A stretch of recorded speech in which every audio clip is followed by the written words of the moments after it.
now, John. Find two things. John, find a child. John hasn't grabbed anything. He's standing there. I got it. That's what you're supposed to grab. Come on, John. Grab it.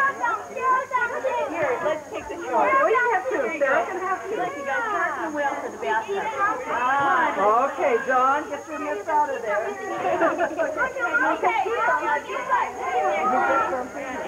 Come on, Muffy, you already have two things. Okay, there's four in here. Okay, which one do you like? Okay, which one? That's what I think of. Okay, now, go away while we bury some more treasure now. 4 and 5-year-olds are next. That's you, George. You get in next time. No, there's more treasure for you. Go play. Gotta go play. See ya, guys. I could have worn my rope and be right in the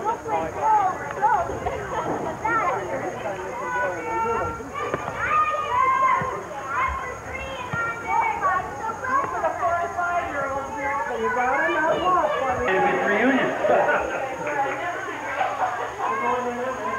I don't know where you were in your story, but you ever been around with an old Uncle Floyd scene?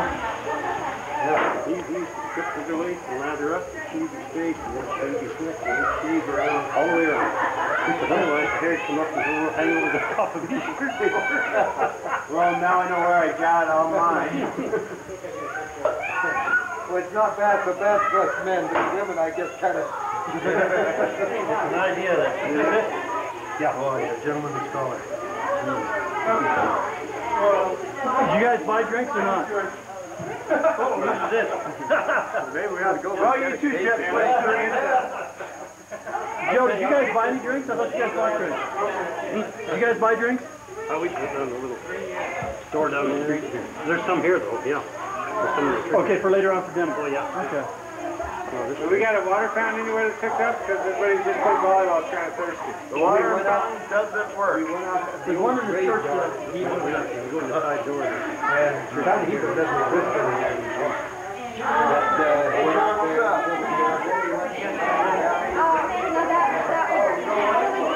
My daughter picture. You know. Come here and get a drink over here.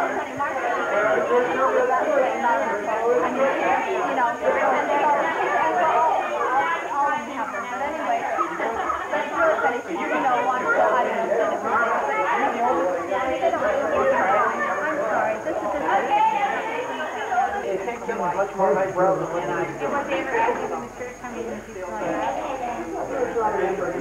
All right, if I can have your tickets real quick, and we're going to get started. I don't know where everybody else is. The food's going to get worse and worse.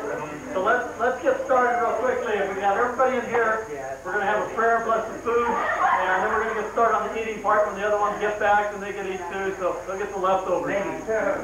We've waited long enough. Chef, that's what I felt yesterday. That's why you didn't get to eat. That's why I got left out yesterday in Mommy's place. I'm getting back at all you people who ate the food that I didn't get. Come on real quickly, and Ross, since you're drinking, we're going to have you come up, and you got to bless the food, and make it a little retroactive if you would. You're going to have to take off that hat, so I don't know if the Lord will approve of that. That's all they wore. Everybody was wearing these. We went into chapel, and old Paul Crosby, who had organized the thing, said, brothers and sisters, we're in the house of the Lord now. You take those hats off. Just like That's that. the way he is. Well, kids, so do the same. All right, Okay, Ross, you do perfect. Our Father in heaven, we thank you for this opportunity to be together as a family, to enjoy one another's company, and to observe the wonderful heritage that we have. We pray that we might enjoy each other, and we thank you for this food that's been prepared for us. We pray that it might nourish and strengthen our bodies. We thank you for the abundance in our lives, all the good things that we have, in the name of Jesus Christ. Amen. I can put it on while you eat. Yes, you can put it on while you eat. Okay, now it's kind of a buffet type thing, so go back there and Rick and George are preparing it, and they'll put the food on. Here's some plates and knives and forks. Grab one of each. Start back there and help yourself. Since I blessed it, I laid out. Ross gets to go first. Okay, the rope is just fell. Let's not be shy here. Let's go. Hey, excuse me, you're speaking to Crosby. I know, but you're not. You just used the wrong term, shy.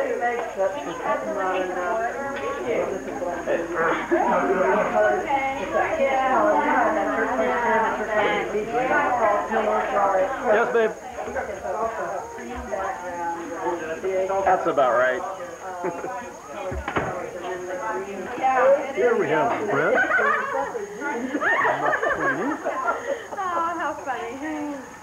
I guess something there's still a lot of money to be made there, but you gotta know how to make it. You know what you're saying is true though, because my husband keeps telling me you're getting more and more like your mom. And as the years go by, you're more and more like your mom. Yeah. You do. Keep drawing back on what you saw. Exactly. And Mary finally made it down there with her husband Rick. That's the top of his head. We just passed by. There he is. And someplace Mark was. I saw Mark just a second ago. There he is out there playing volleyball. We'll focus in on him real quickly. There he is.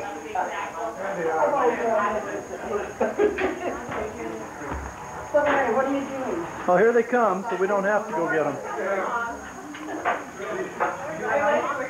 And that was also Cindy and Jan and Kaylin. This is Rick. Rick Crosby. He was one of the chefs tonight. Did an excellent job, Rick. Fabulous. I'm glad you guys enjoyed it. We did. And that's my wife. That beautiful thing right there. What a fuss. And show him the baby. Pat the baby. There's the baby. All right. There's Audrey. And Marcia. And here we have Rosalind. She's eating, and her daughter-in-law, Kim, next to her.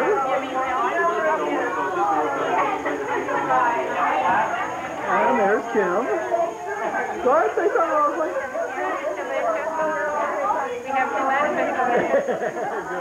And there's the bean picker Ross. Straight in from the field. He hasn't had time to clean up yet. He's still got his work hat on. And there's Cameron. There's Aunt Marilyn. Grandma Lou. And there's Mom Crosby. There's Dad. He's one of the cooks. There's Linda. There's Karen. And there's the Janet Kid. Whoa!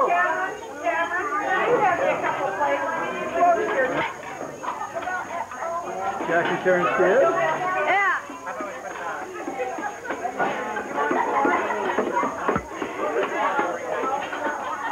And Uncle Joe and Aunt Karen have just taken all these kids out to the river, along with Les, who just back.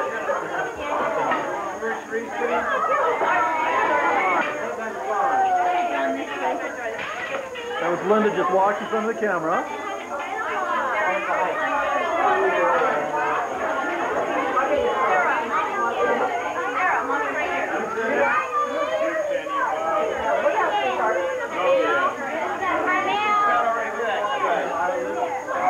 Kind of a buffet-style dinner. Grandma, get your meat out for you. I gotta put the meat on your plate, honey. For you.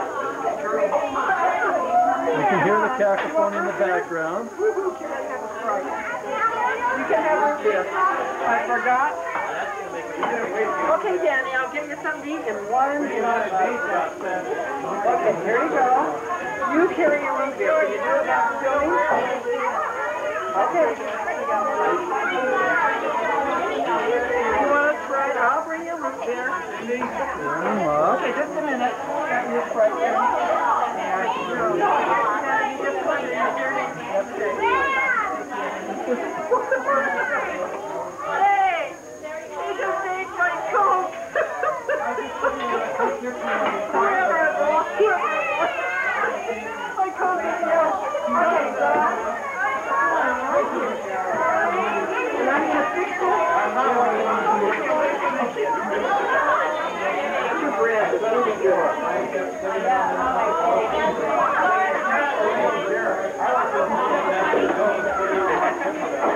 You need your meat. I know you're hungry, Danny. I'll be with you in a minute.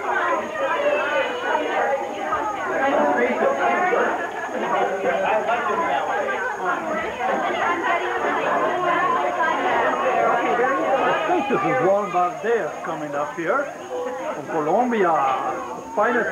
Where's the silverware on? Over there in the middle table. I'll cut hers for,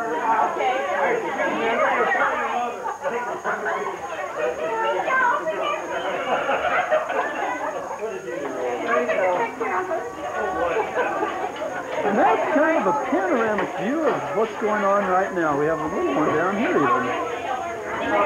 Here we go. You want some, There's my sister Mary you again. want some bread? Okay, your mommy's getting your dinner.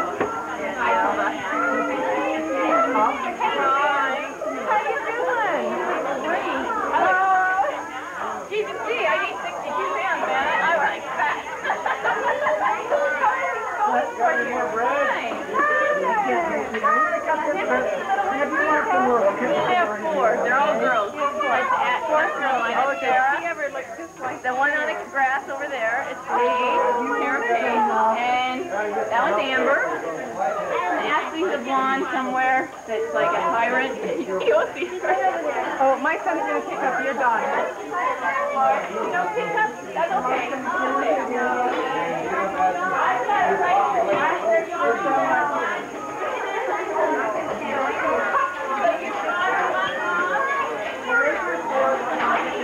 In a minute.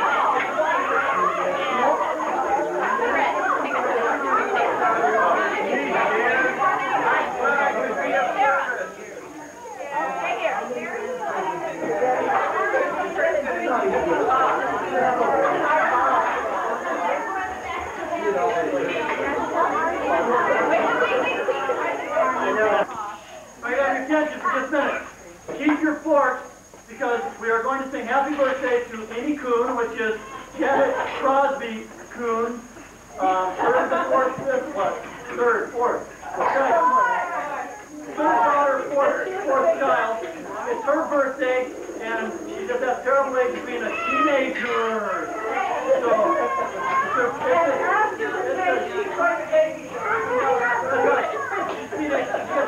everybody's kids tonight. Let's all sing happy birthday to Amy and keep your forks. You got plenty of days to go around. Ready? 1, 2, 3. Happy birthday to you. Happy birthday to you. Happy birthday, dear Amy. Happy birthday to you.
Allison and Kim, thanks a lot for taking those kids on that nature tour. And Jen, thank you very much.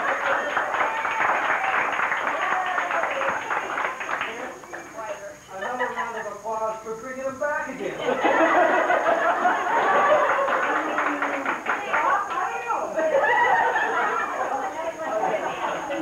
All I know is Joe told me the best part about the whole trip for the kids was when he was going over the dirt road and bumping the one more time.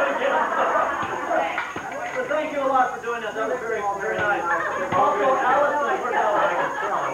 She was here. We really want to thank Allison for planning the games and all. We're going to be playing again tomorrow, and for the ones that she had for the kids today, and all that, for taking the time to do that. So thanks to Allison. I don't see her. Next two are here, so George and Rick are here. George and Rick, it was a delicious meal. We really appreciate it. Thank you very much.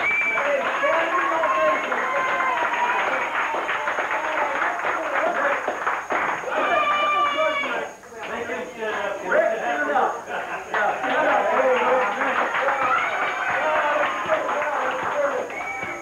There's Allison. Allison, thanks again, Allison.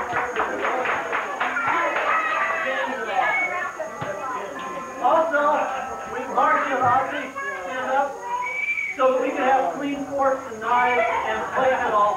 Audrey and Marcia washed all the dishes. They said that they were going to wash them out if they're dirty again.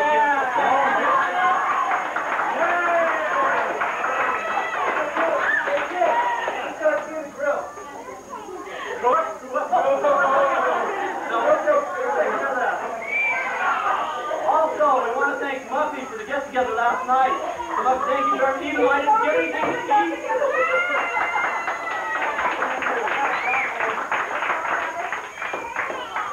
We've got a couple other people in Ross. We want to thank him for being the one that was pushing this from the beginning.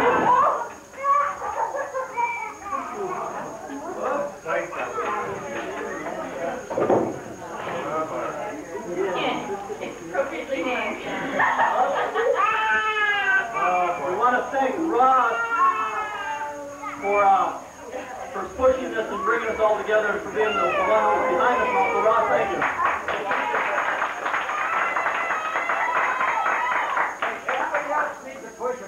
Always better to push than to work.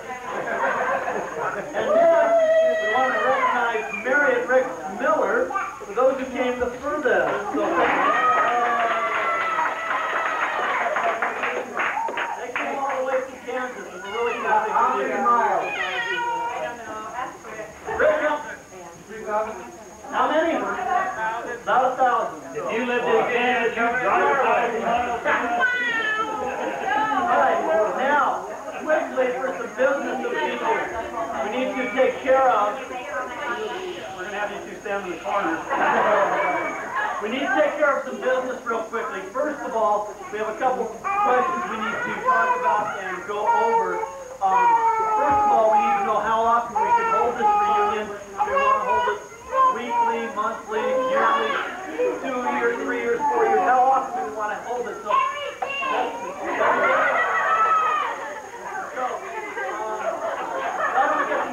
how often do we want to hold it?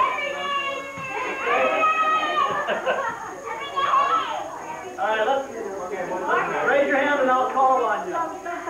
Ross. Roseland's family do this every second year. And I think every 2 years, I think it's about, especially those coming from Kansas, every year is a little too often to ask them. Okay. Any other input? Yes. Yes.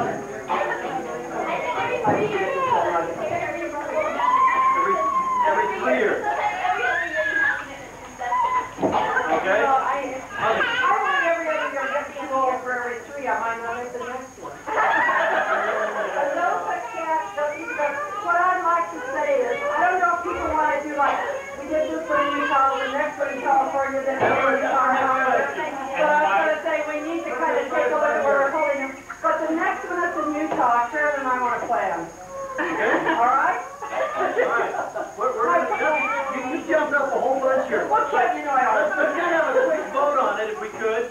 How many people would like to have them every 2 years? versus 3 years? 2 years. Reunions every 2 years. How about every 3 years? You'd like to help them every 3 years. It looks like the vast majority for every 2 years. I'd like to take Cam out behind the shed and go. You have my permission. Okay, let's plan this in for the next 2 years. Now, a couple other ones where the next one is going to be and stuff. I personally feel, maybe you go get that thing out of the trunk. What thing? To pass on to the next. Okay, thanks. Okay. The next one I think would be, what we'd like to do is we'd like to pass the next one on. I've been talking a lot with Rick and Joe's family a lot about this reunion and all, and Rick has expressed, given me a lot of good ideas for this one. If it's okay with the rest of you, he's volunteered in behalf of his family. Technically it goes to Joe, I guess, and Joe can assign it to Rick if he wants. But we'd like to assign Joe's family to be in charge of the next reunion, and then that way they can decide whether they're going to have it instead of us.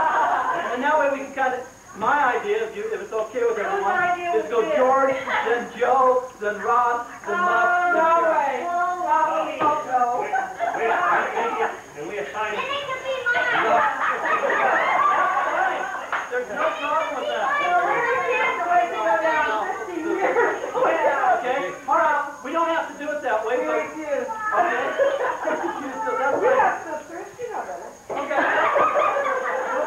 So what we'll do, since Rick has come up with a lot of good ideas for the next one, why don't we pass on to that family next, and then we can decide who gets it after that. You guys can flip coins, fight for it, arm wrestle, whatever. So you just outbid us and you can do it. Yeah, because I had to plan this one. Yeah, I did. Since I didn't work on this one by darn, we're going to do it that way. No, I did it. That's a decision I just made. Okay? So, Joe, if you'll take it on next time, we'd appreciate that. Okay. And then... Okay? Good. Joe's paying for it. Fair fight for all of us. Okay? Now, to pass on, Joe, where's Joe? He's a friend.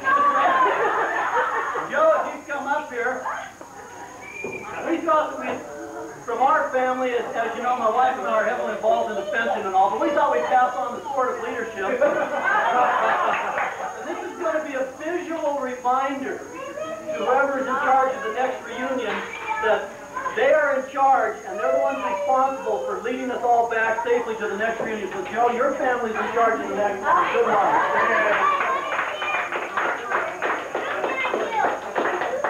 When I say I want cooperation, I mean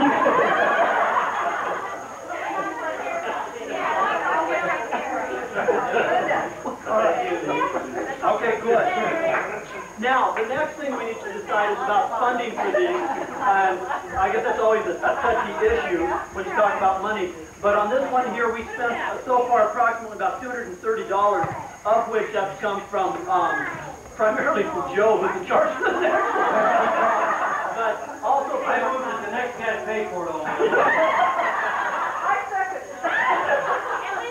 now, I have a suggestion that if each family, and that's each head of family, that goes for like Cameron and Jan and Celeste and Sharia, well, Celeste isn't here, but Cindy and Sharia and Mary, and each one's the head of a family. If each one of us kick in a certain amount each year, then when the reunion time comes, we're going to have plenty of money to run it and fund it, and in that way, somebody isn't out of the out-of-pocket. Plus, there's other expenses like postage stamps and envelopes, and maybe Not everyone has a school system. and not everybody has a school system like I did. Yes. The George Henry Crosby family has a thing that they ask for every head of a family $20, or if they're on the broken king side, $10. And every 2 years, no, that's every 2 years. Every 2 years. $10 and $20. Now, I think we got enough families. That's what probably.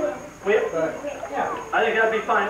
How about $20? That sound okay? So that'd be every 6 months, $5. $40 No, oh, well, that might be a thought, yeah, because we do have, we're out expenses for this one also. Yeah, so we have a catch-up to do. So we have, so for the next 2 years, we ask for $20 for each family. Make it payable. Pardon? Make it payable to Joe Crosby, because send your check to Joe, for the simple fact that he's going to be in charge of the next one, and he's paid most of the ones for this one already. Okay? So is that all right with you? Okay? So let's do that then, $20 the next 2 years, each $20 a year, and then after that we'll go to $20. One suggestion, over. Things like that can be forgotten, believe it goes out of pocket already for this deal. So. Oh, get on a deal, we'll start taking questions right now. We can have answers right away. Okay? Let Rob. Okay, what we will do then, what we will do is, if you can on this trip, if you can kick in the money for Joe for what he's paid up for this trip, we certainly appreciate it. Karen! I know the food came to about 167, and then you paid for the 50 plus the 40 that you get back for the rental and stuff like that.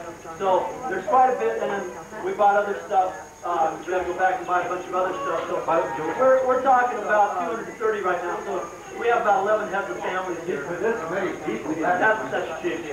Nothing else. That's the steak meal we had tonight. Plus we have some leftovers, so we'll have some steak tomorrow. That's worth it. But anyhow, if you could do that, we'd appreciate it, and then we'll go from there. I also have a couple other things real quickly. One, I need to get addresses. Most of you I've got addresses, or some I don't. So before you leave tomorrow, please sign in here with your name, your kids' names and addresses, and I'm going to give this to Joe, so he's got the book, and then that way he's got it. So I don't have all of them, and I tried to send them out to Ross or to Joe, and some of you were real good about getting your offspring's names to me and addresses, and others weren't so good, and so we don't have them all consequently.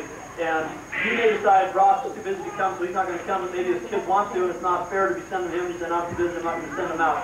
So please, if we could get as many addresses as possible, we'd really appreciate that. For today and tomorrow we can sign it. Yeah. One of the other things is George has a family, so everybody's birthdays and names and everything, the genealogy. Austin and I would like you to check that because we will be sending you a Crosby birthday calendar. Oh, and we have it ready to roll. I got a set for every head of the family. For the 5 kids. So you then you just need to find your stuff on that and make sure they're all right. Because like sometimes George made a couple there. And so, I didn't make it there. You sent me the wrong one. You can't read my handwriting. But the point is, we're going to. We would like to. We got the calendar all ready to go. We just thought, Grandma and Grandpa always had the birthday calendar. We thought it'd be just kind of fun that way. You'd have a calendar with everything on. And we also would like you, if you would, to just send a snapshot of like you and your wife, and in case of Janet, maybe 2 snapshots with husband and wife. Put them on the calendar pages. We just thought it'd be kind of fun to do. And since I have the Utah public school system to work with too, I have a nominal charge. Like nothing if you'll get them to. All right. Well, that sounds great. So let's do that then. Because I know that we have one that we have up in the bedroom, but it's incomplete, and we try to put all that stuff on it. But if we had one that was there complete, that was really nice. So I really appreciate that. Mummy, do you have that thing we talked about on the phone about Grandma and Grandpa? I have something. Yeah. Would you like to present that at this time? It wasn't about Grandma and Grandpa. It was about Grandma. But one moment, I have promised. Okay. I will grab it real fast. Do what? Yes. While Muffy's getting that, why don't we all clean up and take fork, knife? Yeah. Oh, tomorrow let's meet here at 10. They give us 10 till about 2. No, I believe that we will have everything here. It looks like we have enough leftover meat that we can make sandwiches. Yeah, we'll have a beef sandwich. Okay. We might have something else with it. Okay, so I don't think we'll need to do any of that, but if everybody will clean up right now and throw stuff in the trash, and then Audrey and Marcia will assist in washing dishes. Just like we have previous to that. The kids should be watching this. We really appreciate it.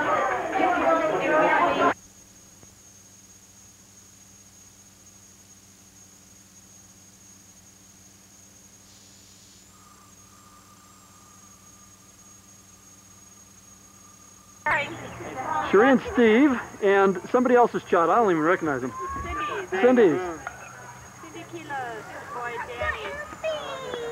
What would you like to say real quickly, you two? This is Sean Shoemaker here. Where's Sean? Oh, here he is. Turn around. Hi, Sean. Wave at the camera. Who's your favorite TV character or movie character? And Shane's in We would like to take the honorable mention for the longest ride here. We started from Sacramento, went through St. George, back up to... Back up. Well, that's about, what, about 700-800 miles, isn't it? I think it's probably closer to the 1,000 mark. Oh, is that right? Wow. 700 all the way across, and 300 more from here. Yeah, that's quite a distance. Okay. Ever. And it's been great, thanks to Ken. Next time you guys, if you ever decide to do something like that again, just head on down, visit your relatives down in Southern Cal, and then come back on up. We're over here. That's the best thing to do. All right, and there's Allison back. Okay. Let's go. Bye-bye. We're breaking up for the night. This is June 25th. And there's a goodbye. Come on, Dan. Sean, goodbye. That's a plan. We're all good in-laws. We're all the in-laws. That's right. We're good sport.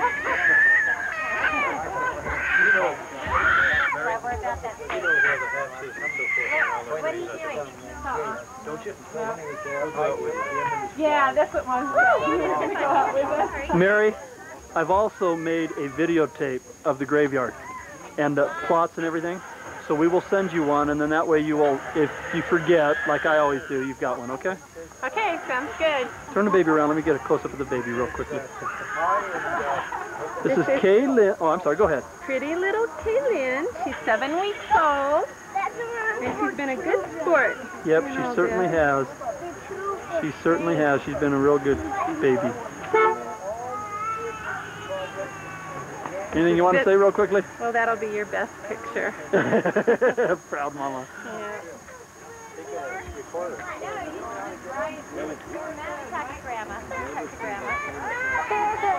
Any last words for tonight, Cindy? Huh? Any last words tonight? Hi. Yes, it's been rough getting here, but we had a good time. Hello. I am Siobhan. I am Danny. You're Danny, huh? Say hi, Carmel. Hi, my name's Carmel. I'm Hot Shot. Don't think your nose, you're on video. Hey, Carmel, don't do that. Caitlin, this goes, okay, this will be so posterity. Okay, yeah. You'll regret that when you're older. Hi. Good times come around. Hi. You guys talking, I think good times to come around. Woo. You go over to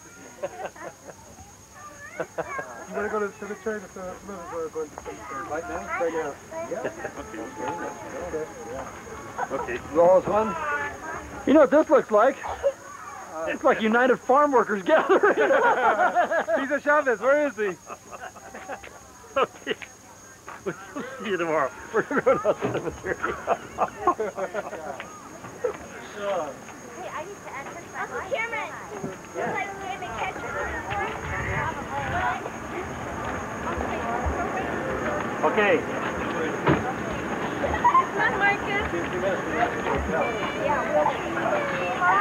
There's George Crosby. Kristen, you want to come with us? We don't have my pram, but you can squeeze. I want to come. How about Kristen comes to the grave and then George can go with us from the grave to the hotel, okay? Mark, do you want to go with Grandma and Grandpa? Do you want to go with Grandma and Grandpa? I don't know if you We're just kind of wrapping up the night. Everybody's getting ready to go. You can ride with us. We'll go with your mommy and follow them.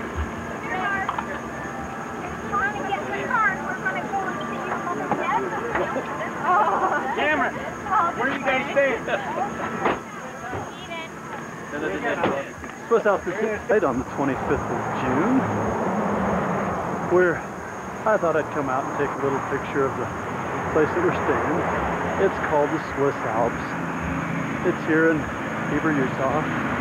And you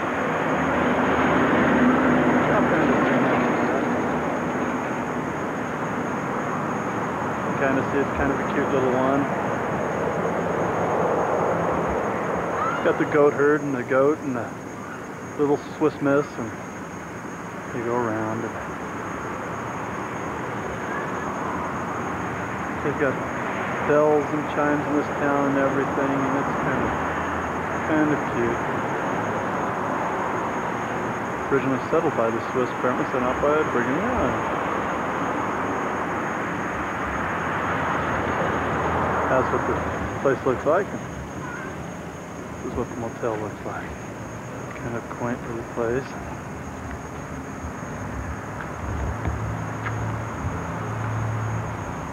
There's a swimming pool, and we're way down here, number 10. It's got a weeping willow there.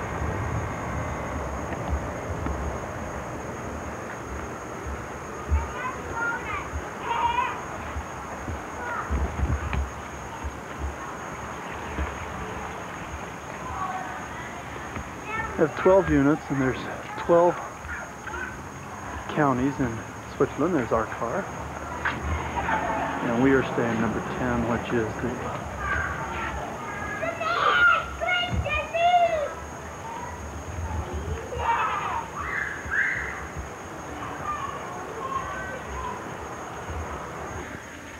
Heber Valley.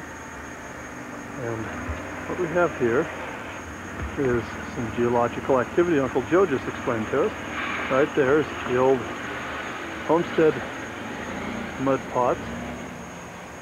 This is the homestead here with its buildings. We're going to walk up here. And there's some of the buildings there. And there's my wife. All right, let's go for a little walk.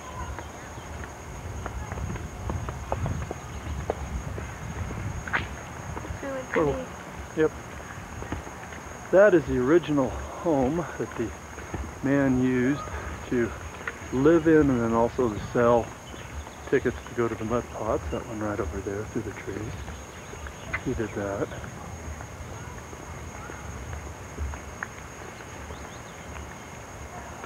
Here's the new one that they have, the registration and all. And you can see what a beautiful place this is. This is really pretty, nicely kept up. And there's the... Is that where you go up to the mud pot? No. It's over there. There's the thing. Yeah, it's a large swimming pool. You can see it goes from behind the building to way over there, and it's quite wide.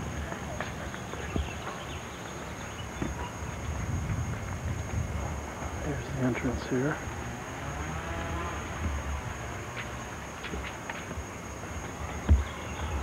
And we'll go in.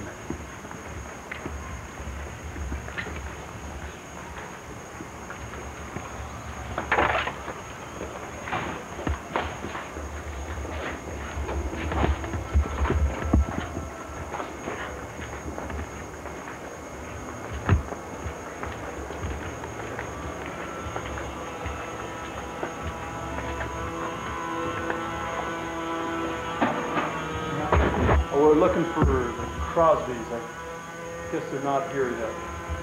Well, they could be in the grill room because they don't serve dinner. Oh, where's it? Down here? Yeah, it's down to that door and just do the construction. Okay, thank you.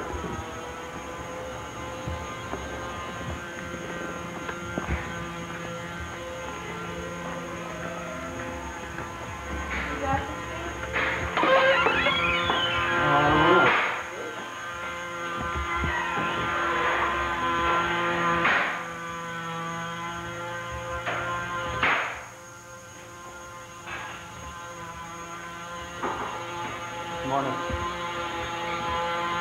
Good heavens, what's that? I don't know.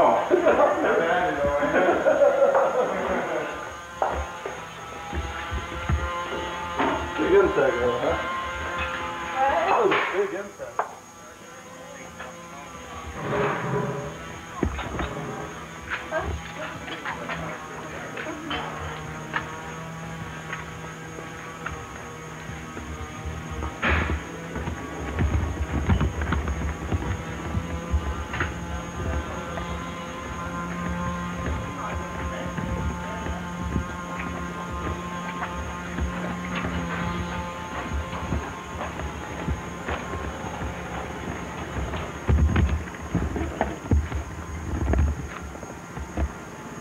some of the scenery. Now, Uncle Joe is telling us that this happens to be the dividing spot between the relatively old flat Midwest and the Rocky Mountains with the upheavals and all in the Salt Lake Valley where it was actually down thrust, and some volcanic action around here. And this is the one that extends from Mount Hood and Mount St. Helens down into the South America. Morning. Huh.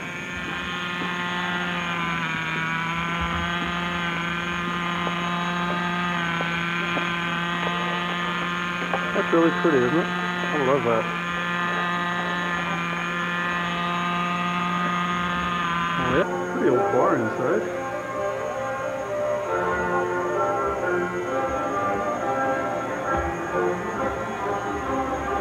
Chocolate session.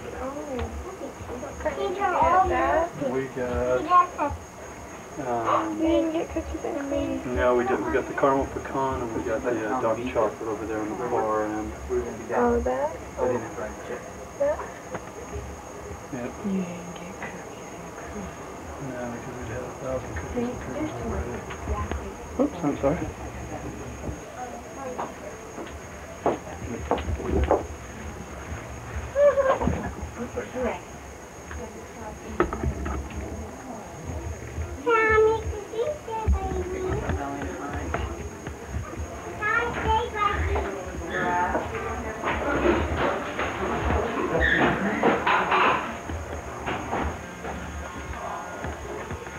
On this house is Virginia house, huh?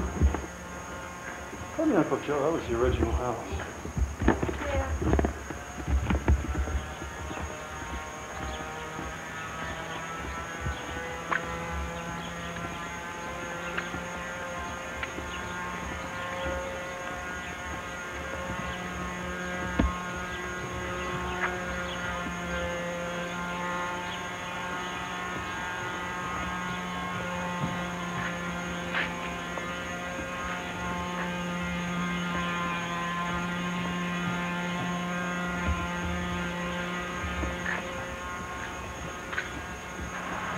Tie up your horse. Horses.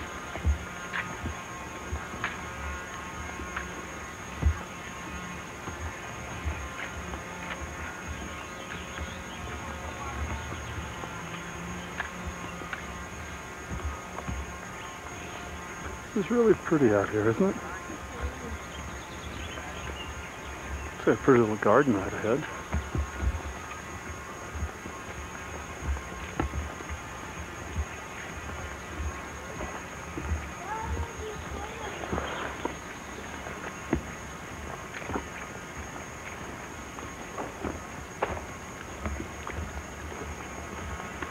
Over there is barns at Uncle Joe, and that one right there in the end is for Uncle Joe and Rick stayed.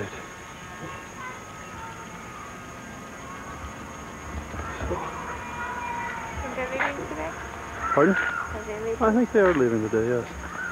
These pretty colors and all.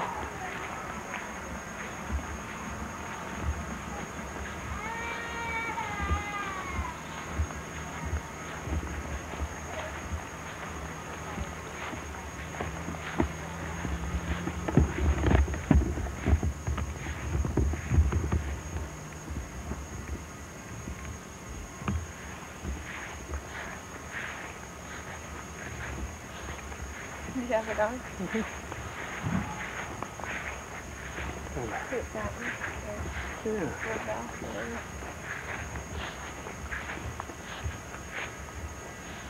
Beautiful flowers and such.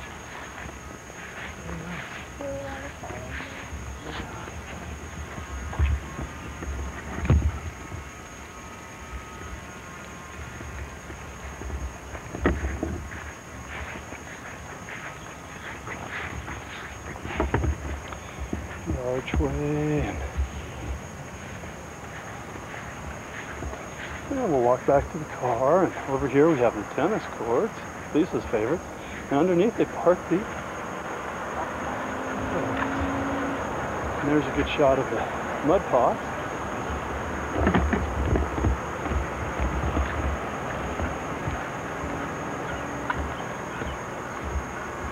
And according to Uncle Joe, that is primarily a lime deposit.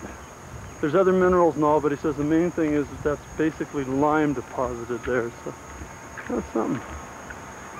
And he said that, where is it? Oh, we can't see from here. But anyhow, he was talking about Mount Timpanogos is a recently thrusted up mountain versus the Wasatch Range, which is, Wasatch Range was a, the Salt Lake Valley actually fell and it rose a little bit the range, but it's much, much older by, he says, hundreds of millions of years older. So it's quite a fascinating little story listening to him. And here's the sleek automobile. Original old homes up here. You can see that. You see a couple of those every now and then. We have some beautiful, absolutely beautiful homes up here. Up here on the left, up on the mountains, or at least it's filming now, not mountains, but on the hills, you've got a condo complex, which is really must have a spectacular view up there because it overlooks the whole valley and it must be absolutely gorgeous. It's called the Swiss Oaks. This area was originally settled, like we said, by the Swiss people under the direction of President Brigham Young. Oh, there's some houses that are pretty nice looking. And they've basically kept their tradition and all, and they've kept their, oh, over there's pretty. And they've kept their culture and stuff, a lot of it intact. And it's really kind of pretty out here.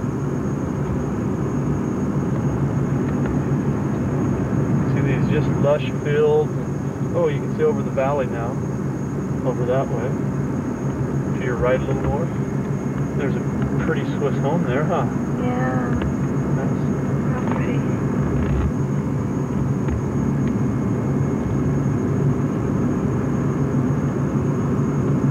A little miniature narrow gauge railroad. See that?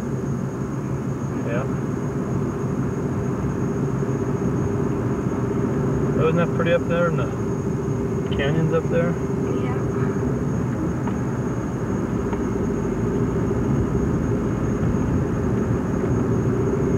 What is that place? I don't know, maybe we should have turned there. Let's see. Midway Park City. I don't remember coming past the golf course. Maybe we did. Pretty golf course. Yeah, it won't hurt if we're...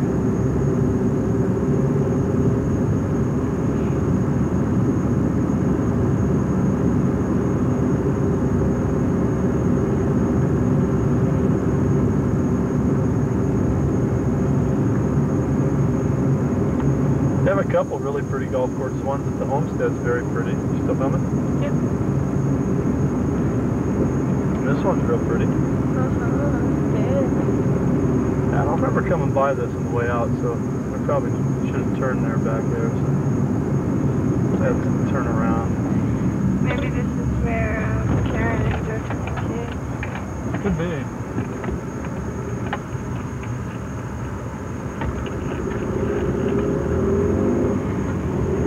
Another view of the valley.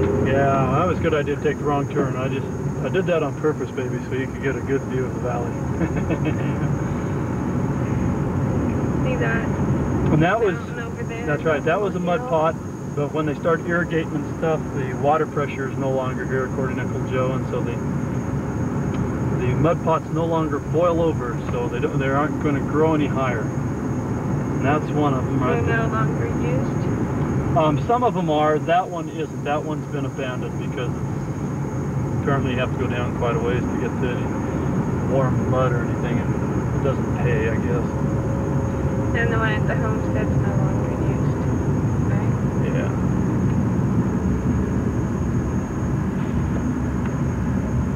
I don't know. We're going to have to come in the other way. Because I thought we went that way, right there. I don't remember coming around these mountains.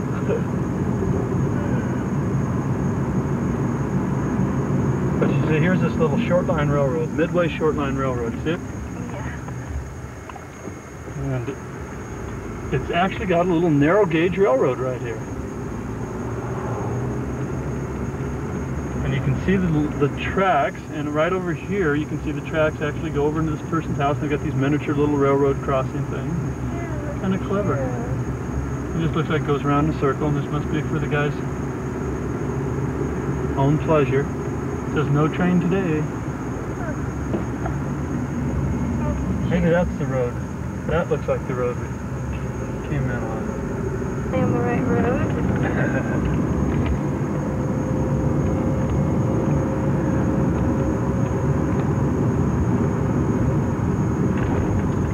And we're just filming this because we think this is a real pretty valley.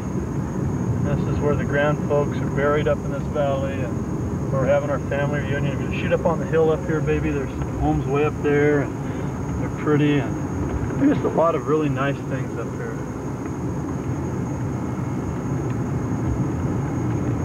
This is a nice area. Yeah, this is the road that we came in yesterday with Joe. Joe brought us in a different way yesterday, and I'm trying to find it, and this is it now. I'm starting to recognize some of this stuff, so.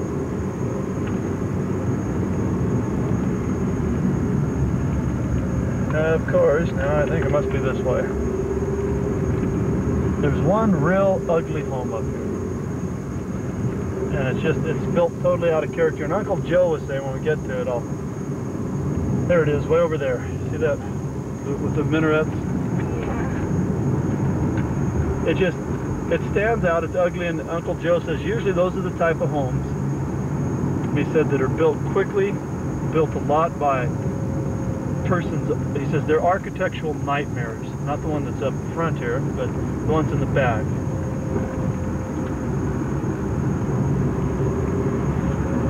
And he says they're architectural nightmares, and he says from the point of view that somebody built them, he says you hate it because he says it's just so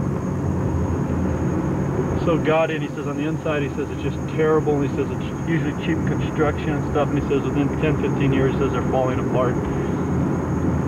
Of course, that's his business to know stuff like that, but it's really kind of funny to hear that. He says you can tell by just looking. Isn't this pretty?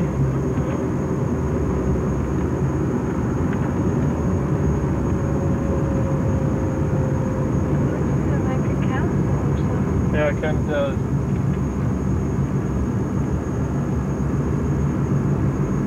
I wonder what all these trucks are parked here for. I don't see any people.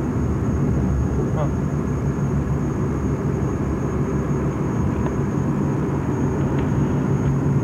Isn't that a pretty shot of the valley out there? Love it. Here's another old, ooh, look at that old,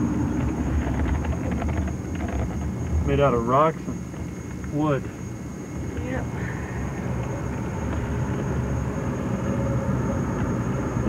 Now which way do you go? Maybe to the left, of course. Maybe not. Maybe to the right. Let's go to the right because that's where that mud pot is. Go there. Swiss Alps. You see that sign? No, did it say Swiss Alps? Yeah. Advertising our hotel. Well, that's where we go. So let's go. There's Mount Timpanogos. That's the mount. Now, Mount Timpanogos right over here is one chain, and then you see that break, and then there's another chain, and Joe was saying that's a completely different, he says they look a lot alike, but he says it's completely different geological formation, and he says it's hundreds of millions of years difference, right? Mm-hmm. He says they look the same, but they're not. He says the Wasatch Range created one. Oh, that's an interesting house right there. Look at that one back there. Yeah, I like that. Looks like something from Disneyland. Yeah. That's a different house.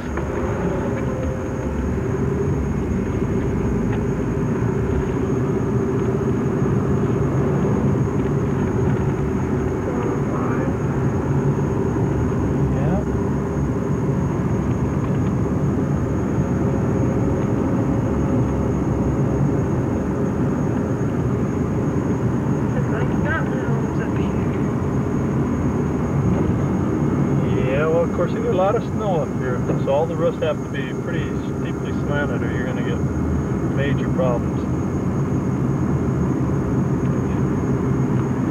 Oh, I guess you can drive up that. You want to go back and drive up it? Sure. Ah, and what does it say on that? Memorial Hill, Wasatch County. Memorial Hill, Wasatch County. So it says the same thing on both sides. Okay, and here we're going up.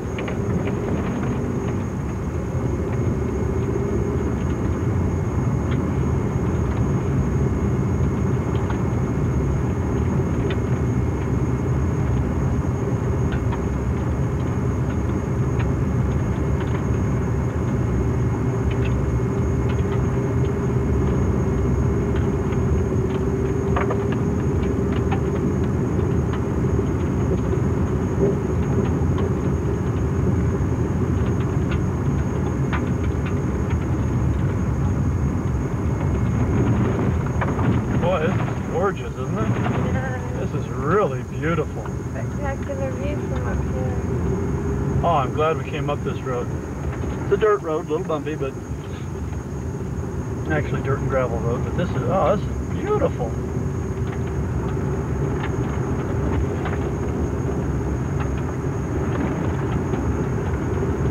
See down on the farms, and that's Mona Lake over there.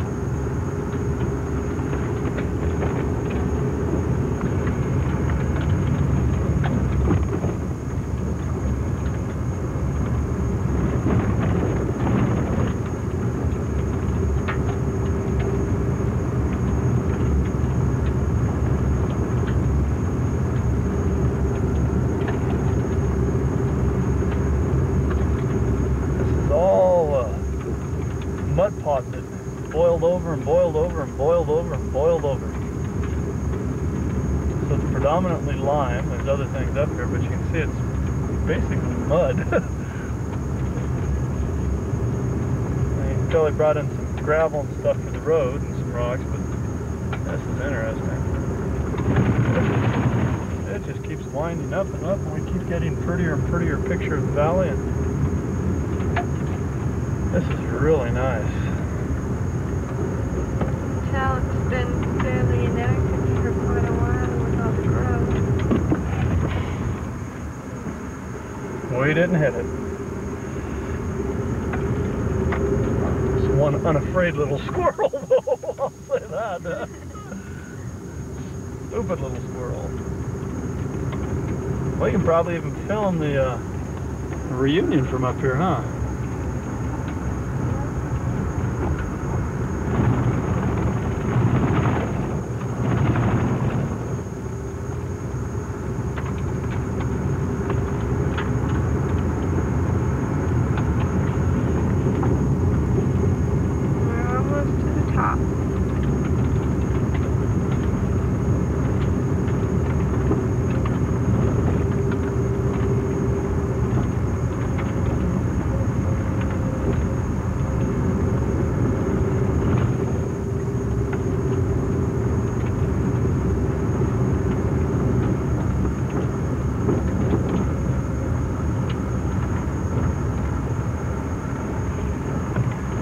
Well, baby, what do you think? This must be the place, huh? This is the place.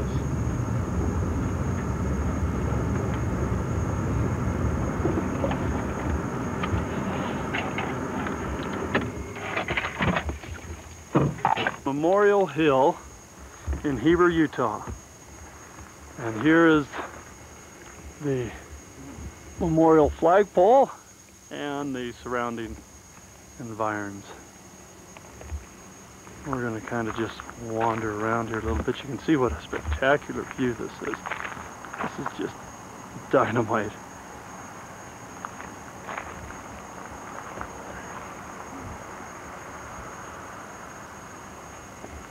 Oh my goodness, it gets better all the time. We're going to have to focus in on this. This is really spectacular here. Woo! I didn't know things are so beautiful up here. It really is. You are so gorgeous, you know that? Get up there. He'd say, oh, yeah, the best round. You're not in a difficult spelling, you know, for you. And he'd say, well, Joe, you should know that. Obviously, the rhythm system, the Greek, the map system there. So when it goes to the plural, you have to change it. And by the time you got through, you'd think, never mind. He'd come to tobacco, come to supper at night, and there'd be a little slip of paper upside down on your plate. And you turn it up, some word you misused or misspelled or mispronounced during the day, he'd have a proper pronunciation and spelling and so forth. You remember it. As long as you keep it, we obviously wouldn't believe her if she turned to her dad. What about most of the time we recorded her? I remember one time we were doing something at the table and she didn't think our manners were quite right. And she turned to her dad and said, "Would you tell these kids that that's correct manners?" He turned to her and said, "There's only one rule of etiquette for you. Keep one foot on the floor." He used to tell us to eat stuff, you know, and he'd say, "Eat this, it'll make hair grow on your belly." So my third grade teacher came to eat at the house, you know, and I noticed she wasn't eating something. I said, "Eat it up, it'll make hair grow on your belly." And there was dead silence around. I was told that wasn't the proper thing to say.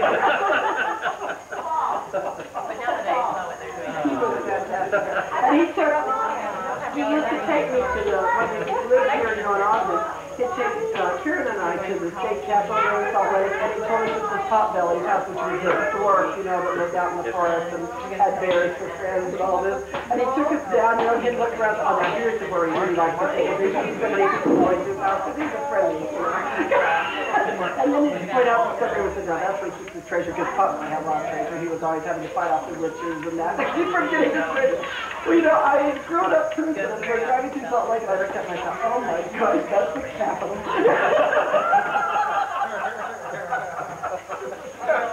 I just made it up. Oh, he could be as convincing as anything. Is that where Grandma's able to tell the story from? Yeah. You practiced it. No, he could go on for hours, and I always liked operas and symphonies when I was a kid, and I'd turn on the TSL on Sunday, Terry, a little bit of opera and symphony in the afternoon, and he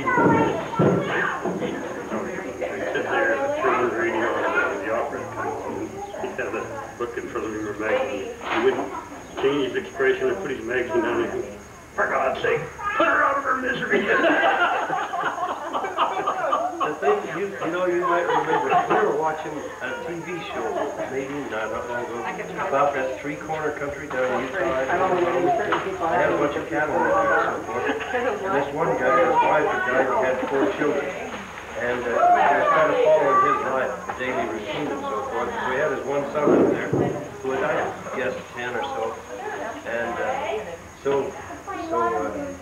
he put his hand on his kid's shoulder or head. He turned to him and he said, "Think you'll ever amount to a damn?" And that's exactly what I used to say that all the time. "Think you'll ever amount to a damn?" And I thought, boy, oh boy, that really brought me back years. His old pet saying was, he'd be working when he stopped. And he'd turn to him, "Joe, did you ever see a devil with a big shovel digging up potatoes with his big toenails?" He got apparatus. Yeah, apparatus. Or was it Judas Iscariot came down to the chariot? His scripture was a little different. Coming down in his chariot and letting the banana. But she would sing with some of the hymns. You still understand church, they're certain old hymns, but when they start singing, the Mormon hymn book somehow got all mixed up. I knew it well before I started, before I could read. And once I could read, somebody mixed up all of it. Wasn't the same. I think that's where the tabernacle is. You were here. Is anybody? Oh, Terry, right up there by Grandma. Yeah, that is the one we're talking about. He's buried right next to the pole. Where Grandma and Grandpa buried. That's Uncle's Road, that's Grandma's brother. And then over behind May Hot Child. They're all right there. I remember his one version of a Mormon hymn was, in our lovely Missouri, where the boys smoke cigarettes. There's a multitude of sinners all around. That was a truism.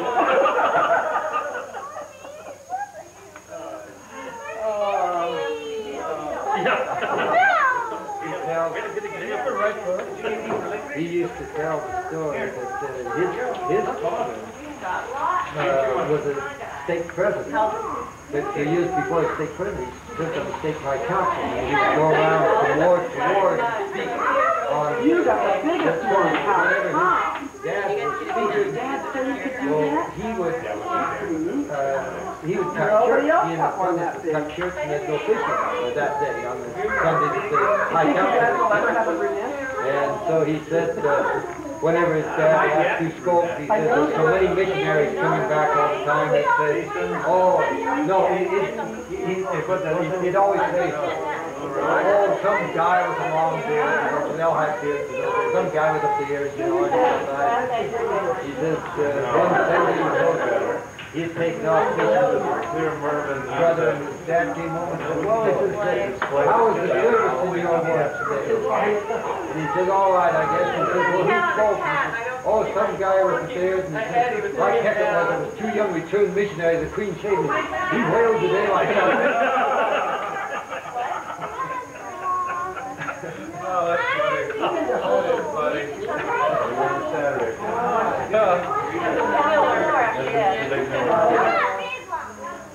The thing that I was remembering today was my second year of Latin. We had a real tough Latin teacher, and I was doing some homework or something, and I didn't have very high regards for my grandfather's education because he always said he was thrown out the back door of the college. Better hurry and grab the book. Anyway, he sat down and wrote about a 3-4 page letter to my Latin teacher. Said, take it to your Latin teacher. Well, I tried to decide that I couldn't even read it. I took it to my Latin teacher, and she was a tough little gal. And we started reading it, and she looked at me and she laughed. She laughed. She got the biggest kick out of it. I never did find out what it was. She sent him a letter back and was really pleased with him. He knew his Latin, his Greek, and his English. He knew his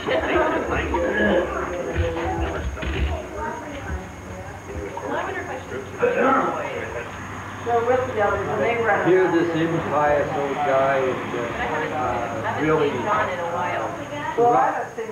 rough old frontier type. I met a neighbor of his, he owned a horse ranch up there. I met a neighbor of his who was probably close to 90 years old that owned the ranch adjacent to his up in New England.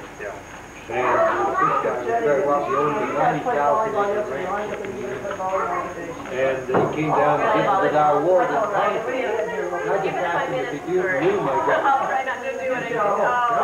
One of my closest friends, because he was considerably older than I, but he said we were very close. It was just marvelous.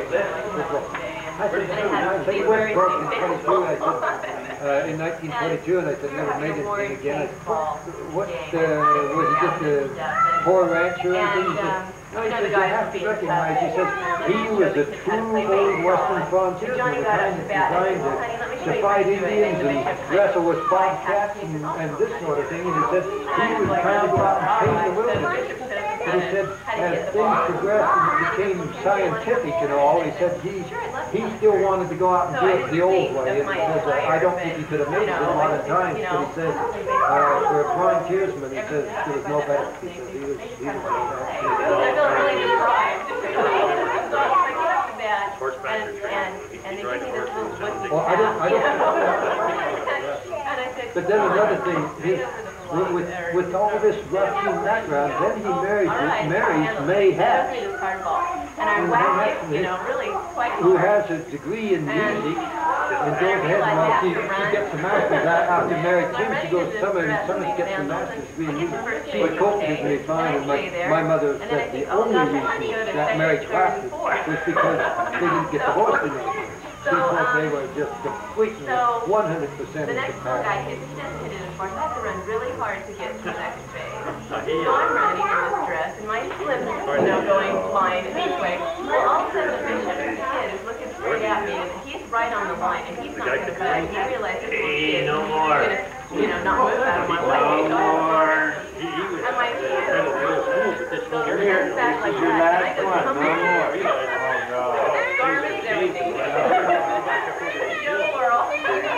It's kind of like if you were in a water ballet or something, how your legs go like this.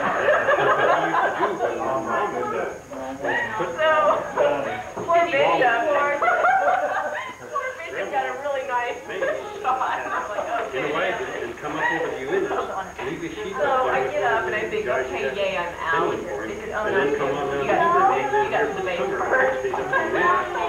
Well, they were coming up over the units that way.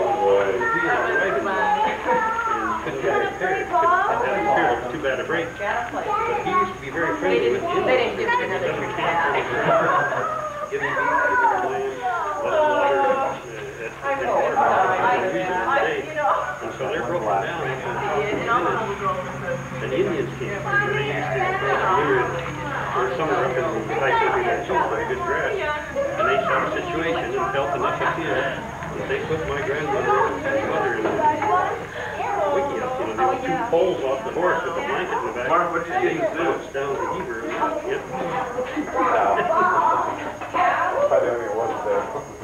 No.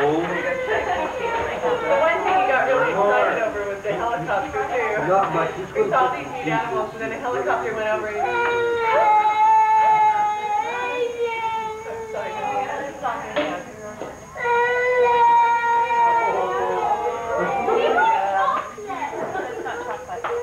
The reason he settled up there is to get him some more around here.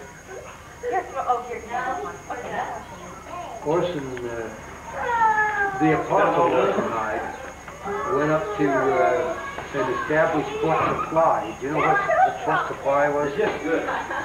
They were just Brigham Young was quarreling with Jim Bridger. Right. And so he felt Jim Bridger was stealing from the morning. So he sent Orson Hyde up there to form a competitive station. They called it Fort Supply. And well, then when the Johnson War broke out, when Johnson came out with his army to conquer the Mormons, they burnt Fort Supply to the ground. Well, Orson Hyde, the apostle, had always talked about it, that there could be things done up there, you know. So his grandson, this grandfather of mine, he went up there, and his two brothers both went up there with sheep. And they both came back. They were old. One came back after a year, one came back after 2 years. They said, no man can survive. My grandfather said, yes, so he went up there, and he went up to prove that his brothers were wrong, and he made it. But it was rough. I mean, it was really rough. You have to see that country and walk through. And to know of the sheep and cattlemen's war and so forth. And then I think I told you, did I ever tell you the story about the Chinaman War?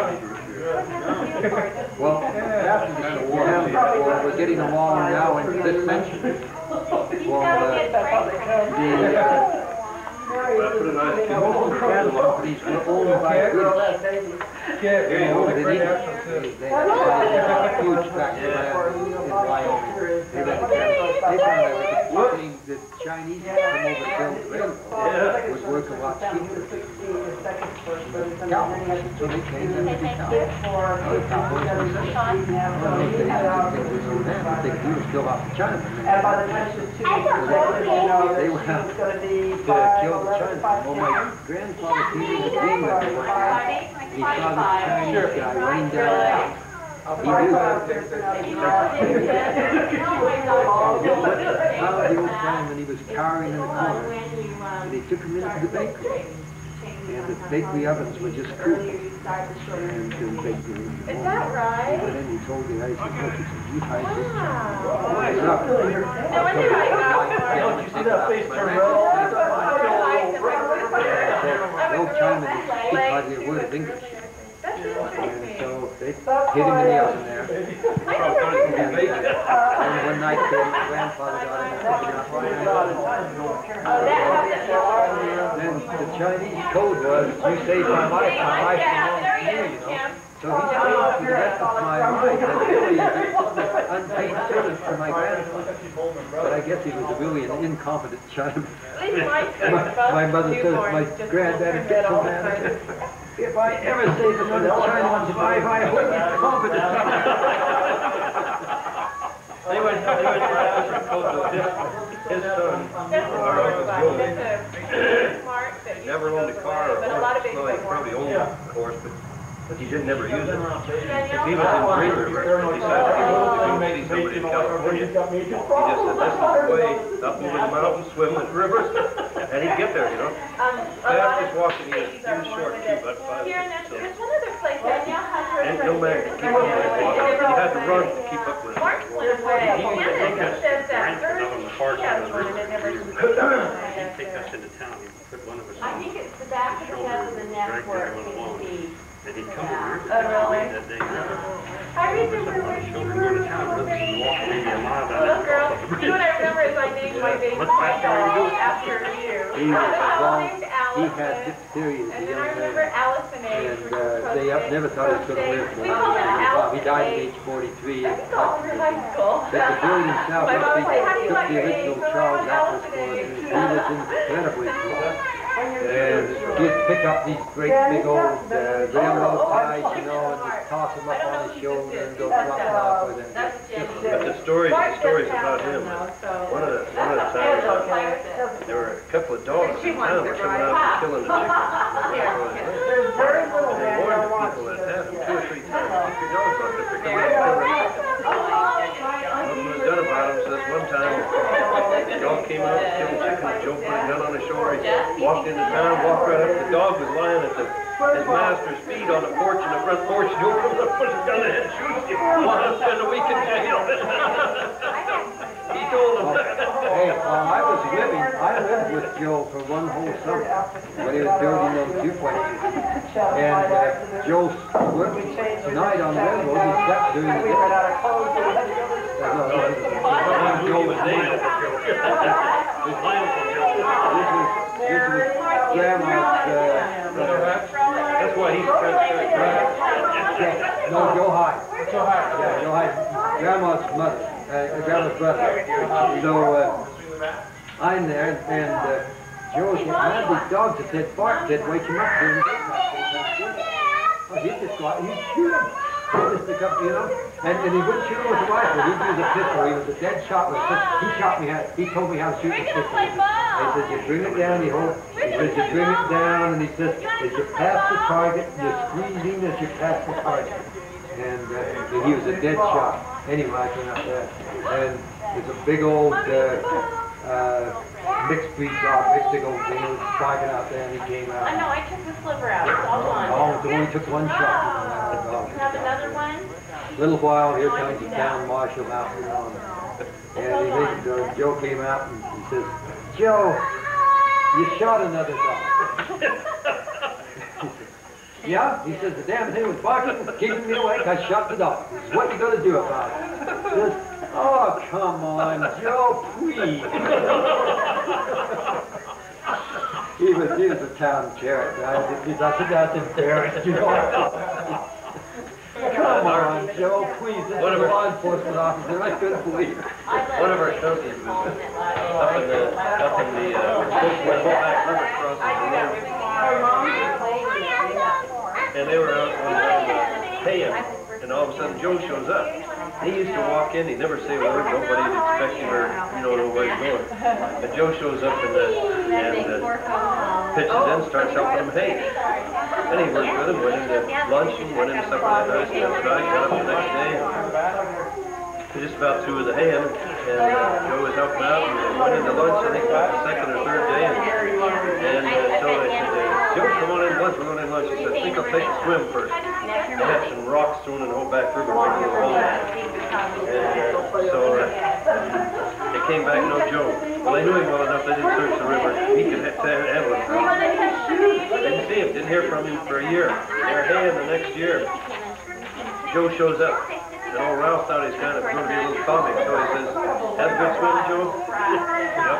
That's all he said. He didn't waste any words. For history, yeah. Who's going? Yeah. In Wyoming, they have a sheep man, cattle man. And the last big thing over in Johnson County in Wyoming, it's Johnson County War. And Wyoming County, so they sent some guys over into the sheep camp there, and they shot 3 keepers. And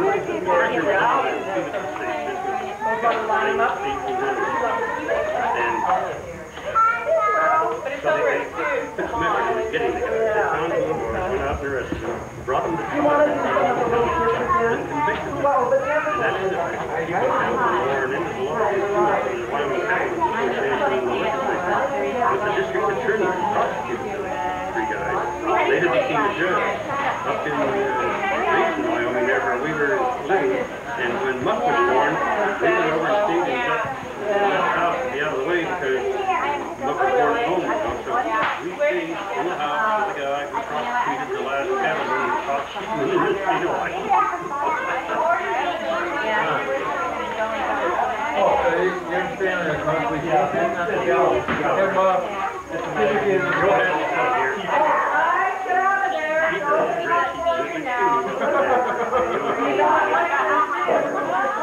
My dad tells the story of going to North and up into central Wyoming to buy some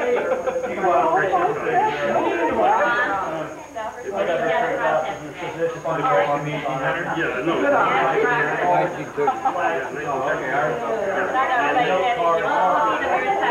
They heard the sale from a depressed rancher up there. He got a good deal. Joe Hatch wanted part of it. And horse and hide. Joe Hatch told horse to go look at them and buy them if they were good. Oh, we're going to have a power party here. My dad was elected to ride him up there. Like them, and they think came to $50,000. Joe Hatch here to give it a place. Grandpa was a billionaire. They went into the local bank.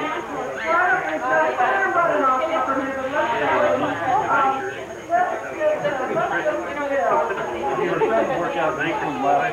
Oh, we're going to buy houses.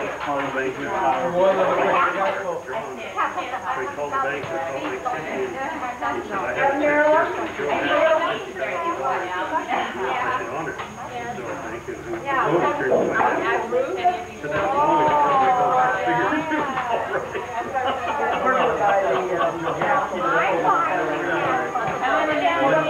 When the old guy died, he was one-man welfare department. He had no widows and orphans in the valley.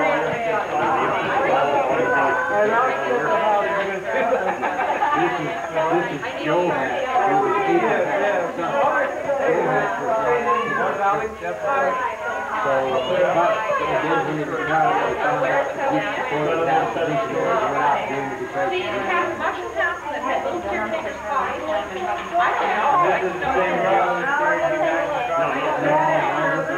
This is one kid called Joe Hatch, and he was named after Joe Hatch, who was, and then there's another Joe Hatch too, so it gets complicated. Joe Hatch was just as much a character, maybe more.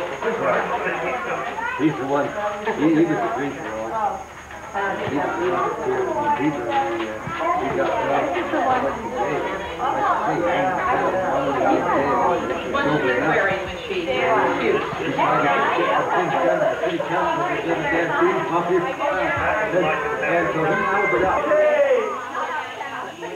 We can have your attention, please. We're gonna start. We're gonna have a prayer, and then the food's over here. It's kind of a buffet time for me.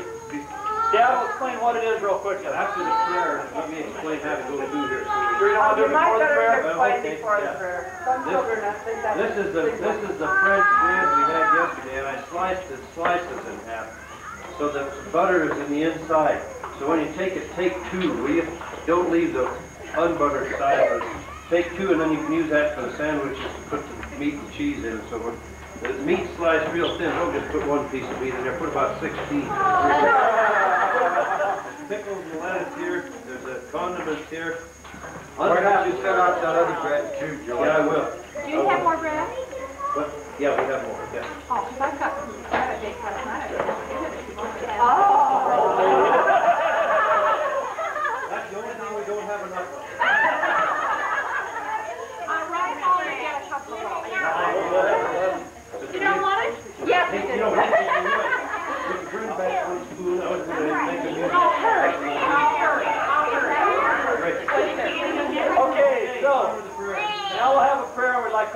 Aunt Muffy to offer the prayer, if she would please.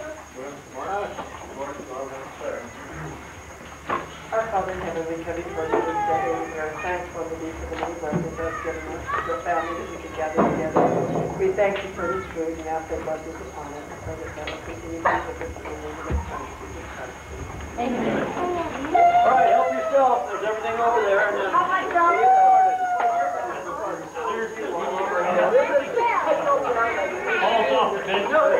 So there's Sun River. Is that what it's called? My time favorite on 30 minutes. all righty, we have your attention again real quick, please.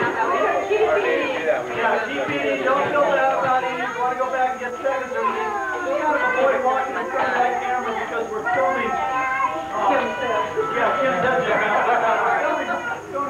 Muffy's going to give us a little ancestral presentation here, and she's got some show and tell things and other things to share with us. So if you want to come along, I hear it, or stand up, or whatever, but stay where you are. My voice isn't able to hear it anywhere. I just thought this might be kind of fun for some of you. Some of you know this, but others don't. This particular dress, many of you used to see at Grandma's house. This was the top to it, and this was how it looked, and then the skirt was like this. We used to see it at Grandma, and when I was here in college years ago, I went to visit Aunt Emma one time, mainly because I had a paper due. And I went there and I was on a oral history, and boy did I use it. But anyway, this particular dress, for some of you might be interested to know, our roster shows our grandmother. Her sister was Emma. A lot of you been to her house where Lois lived and where Emma there, you know, the old brick house that was there. And that was Emma, our grandmother, Hans's sister. When she was a young girl, there was, Utah was not a state yet, and they had applied to be a state, and applied to be a state, and couldn't be. And so they finally decided, one of the holdbacks, they thought that women's rights, even though they allowed them to vote here, next after Wyoming, still they felt women were kind of downtrodden and not too lovely. So they decided to take two women back with them, along with a person later became Senator Smoot from this state, and a few others. And Aunt Emma was chosen to be one of the girls. The other one was President Snow, who was president of the Mormon Church at that time, daughter. So this dress was made for her to wear when she appeared before Congress of the United States to try for statehood. Now, this dress she wore there, she tells a few kind of interesting tales about how President Snow's daughter got off the train in the Naval Academy, and they had to go back after her because her boyfriend was there. But it's nice to know that, kids have always been kids. Anyway, after they came back, the train had gone for the first time from Salt Lake to, here to Heber. And so Emma tells about coming back. Now, her sister, our grandmother, some of your great-grandmother, some of your great-great-grandmother, had been over in Europe, in Germany, where she was a pianist, and she'd been going, playing some concerts there. And she had come home, and she had ridden this train along with a doctor who had just arrived from the south. And that doctor turned out to be, when Emma got there and got off the train, she wore this dress because it was her special one she'd worn before Congress. And the Wasatch County band was there playing, and everything was there, because this was really quite an honor to have someone chosen from Heber. She got off the train, and this young doctor saw her, so madly in love with her, turned out to be her husband. But our grandmother was there at that same time, and in the parties and festivities that went on with this, she went to a party in Salt Lake, and there was a man named Orson Hine, and so this dress brought not only this woman with her husband, but also our grandmother with her husband. So this dress has some special significance to the family. Now, I wanted to let you know, when material gets older, it tends to have some problems happening to it. And the museum has asked me to give this to them, so I'm going to be donating this as a museum piece to a museum that will be being set up with costumes and historical significance in Utah. It's going to be, it's going to be in Provo, where they're setting it up. It'll have something to do there with the the Department of the Wild, but will not be a part of the Wild being set up like that. The people there, they've asked me to donate this. So, by the way, they didn't get into this. But Aunt Emma felt it was well worth it. It's kind of like a polished cotton. has kind of a, and then this, you know, the lace that's around there, this was velvet. Now, Aunt Emma said that this used to be a very light cream color, but, you know, it's beige. But she said the dress was this color. It was a lavender. My pulse that way. I'm not holding up next to my waist. I wore my grandmother's wedding dress once, and that was when I had a 25-inch waist, and it was too fat to get in it. I'll put the stuff to do on my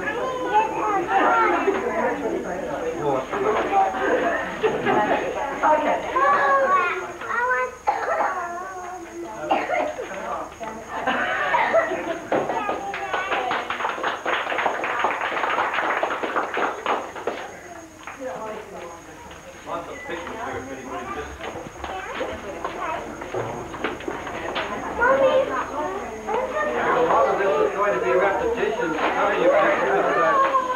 I've talked to you individually, but since Roseland and I were the only ones who went to the greater, and some of our kids are the only ones who went to the greater Crosby family reunion down in St. George, I thought it might be... Actually, the lesser Crosby, he gets confused. I thought anyway you'd be interested to hear some of the things that I learned down there. All of you who bear a surname Crosby have been asked innumerable times, I'm sure, if you're related to Bing Crosby. And we've always been taught by our dad that we weren't. That he always said, well, Bing came from an Irish Crosby family. Oh, our dad said we were. But when I was down in St. George, I found that my second cousin had written a letter to Bing Crosby saying that he had traced his genealogy back, the Crosby line, back to the 1500s, and would like to meet with Bing Crosby to compare genealogy to see if the two families tied in. And he got a response not from Bing Crosby, but from Bing Crosby's brother, Bob Crosby, the band leader. In the car. And he said Bing Crosby had changed his address. This was several years ago. Bing Crosby was living, of course, up in on the San Francisco Peninsula. But he said that Bob Crosby said, I would love to get together with you. He says, we're very proud of our heritage and would like to tie our families in together if we could. And so then our cousin said they made an appointment, and he said it was my fault. I couldn't make the appointment. I got on the telephone to apologize, but he says on the phone, he said we worked through our genealogy, and he said we are descendants, we're both descendants from Simon the immigrant. If those of you who know that Simon Crosby was the one we're all descended from, who immigrated to Massachusetts, and his Simon's son John, Reverend John Crosby, was a graduate from Harvard University. I believe it was 1650 something. There were 8 in the graduating class. Of those 8 who graduated that year, our ancestor, the Reverend John Crosby, you had to be an attorney or a reverend when you graduated. The Reverend John Crosby did not get his degree for many years. He could not practice as a preacher for many years because he hadn't paid his fees.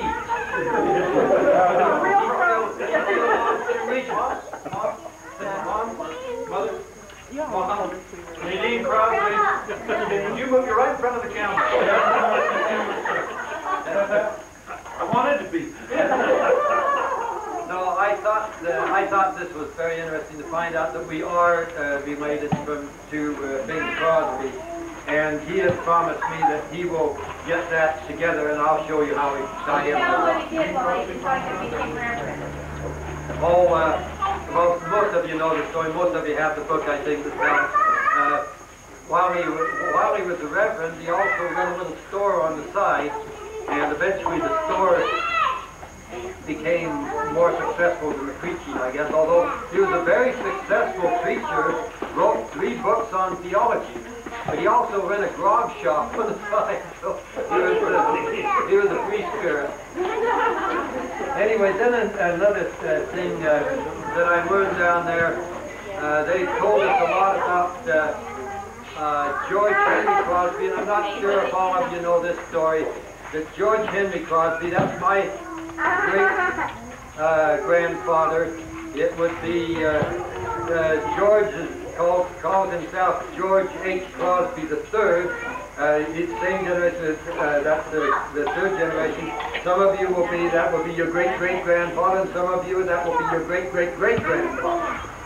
So, anyway, George Henry Crosby was really a remarkable person, and I learned while I was down there to appreciate him much more. At age 16, he was asked by Brigham Young, imagine the kid you know, 16 years old. He was asked by Brigham Young to take a wagon, his own team, and go back to winter quarters, clear back, and bring a family out to St. George.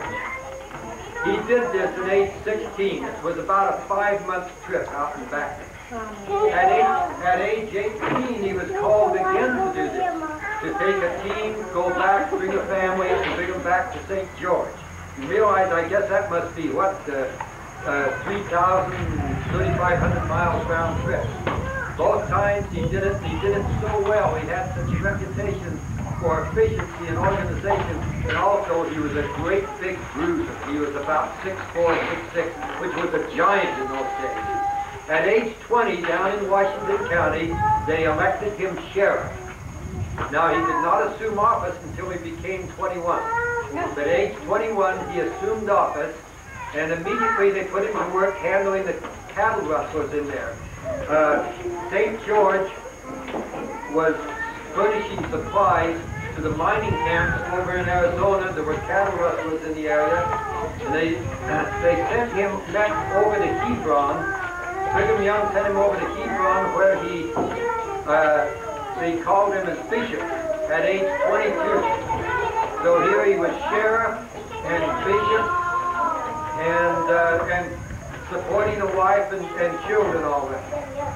And he was over there and he served 5 years in this town of Hebron. Now if you go down there to find Hebron, you won't find it, because the town has disappeared. Only the graveyard remains. We went out to the graveyard. The town has all been carted away. And while he was there, after he had put so many of these people in jail, they decided to get even with him. He went into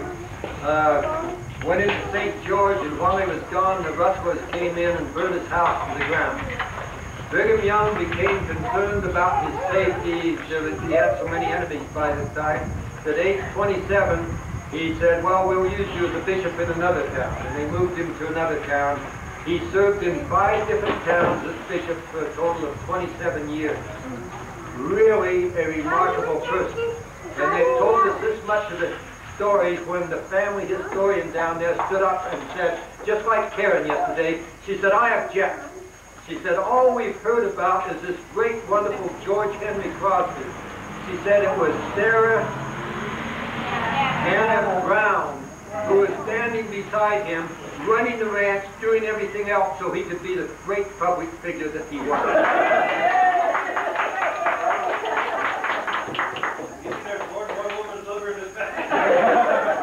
Okay, yeah. It's your turn, Dad.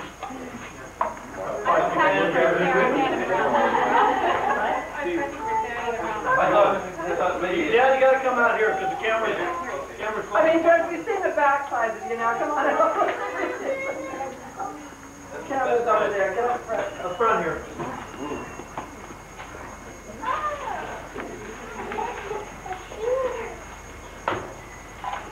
You know, you've heard some of the far back history. I thought it'd be kind of nice to.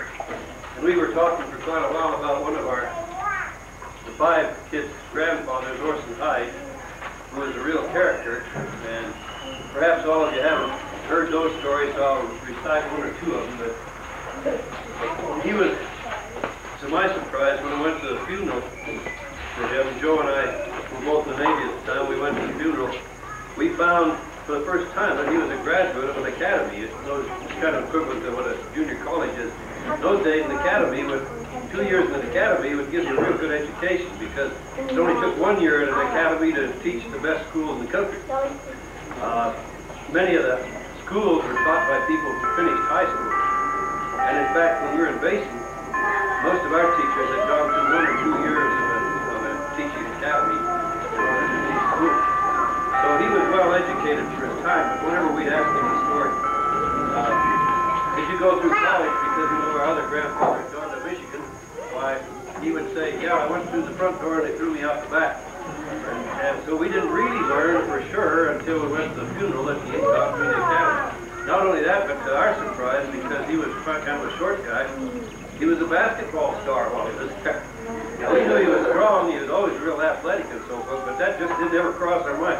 Even in our day, most basketball players were at least 6'8". I mean 5'8". But anyway, he was a very strong man, very determined man. He had been in the early days in the Wyoming area, when you've heard so much about the old sheep and cattle wars, he was involved as a sheep man in the sheep and cattle wars. And he just could handle himself around any kind of people, but he was kind of soft-spoken, easy-going guy, and it fool you somewhat. On the other side of the family, we had George H. Crosby Jr., the son of the man that Russ was telling you about. And he too was very interesting.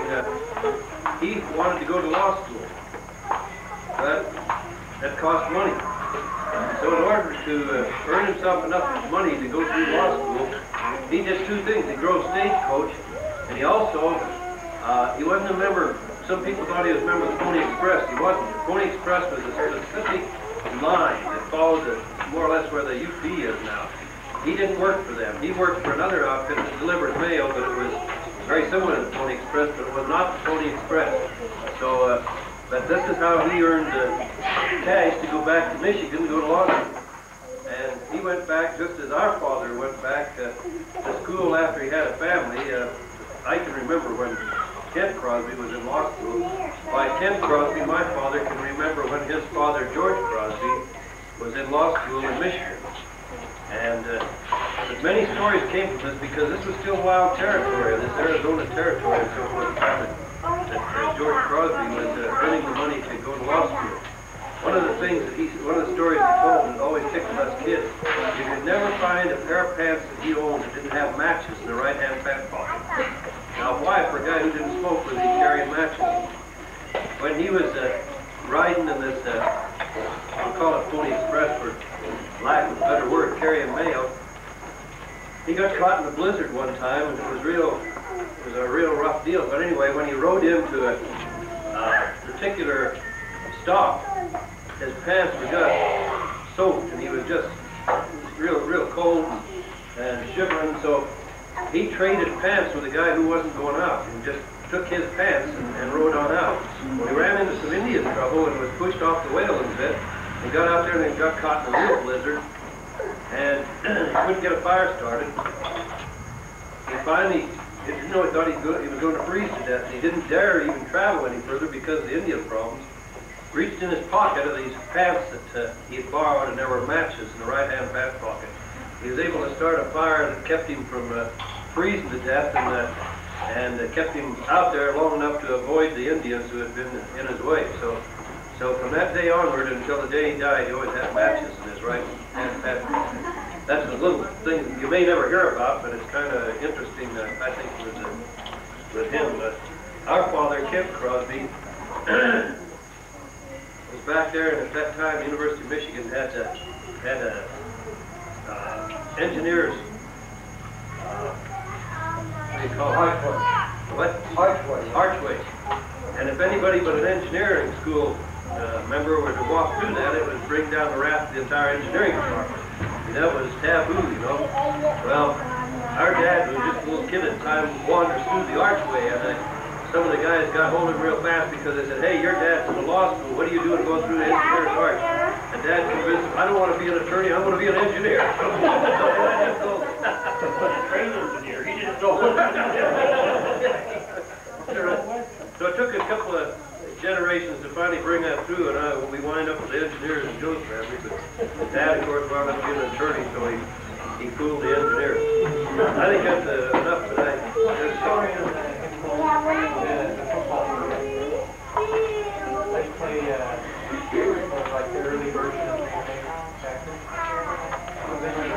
No, Dad, what he's referring to is Dad played semi-pro ball with the mom. Yeah.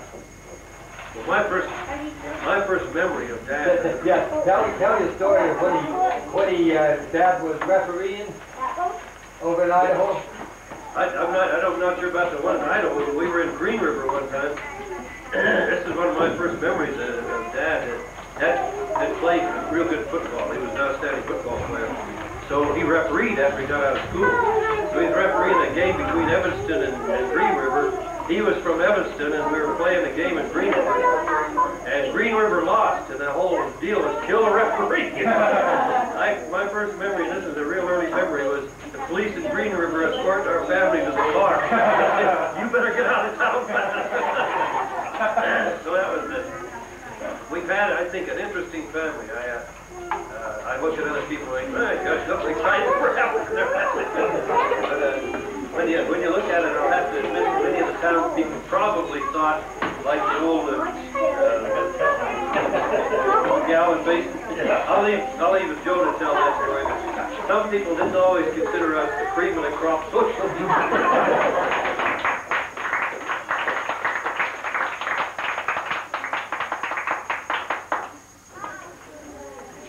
I think as a family, two things we could get involved in all these great ancestors, and we really had a little up in these big junction. I couldn't possibly live up to that.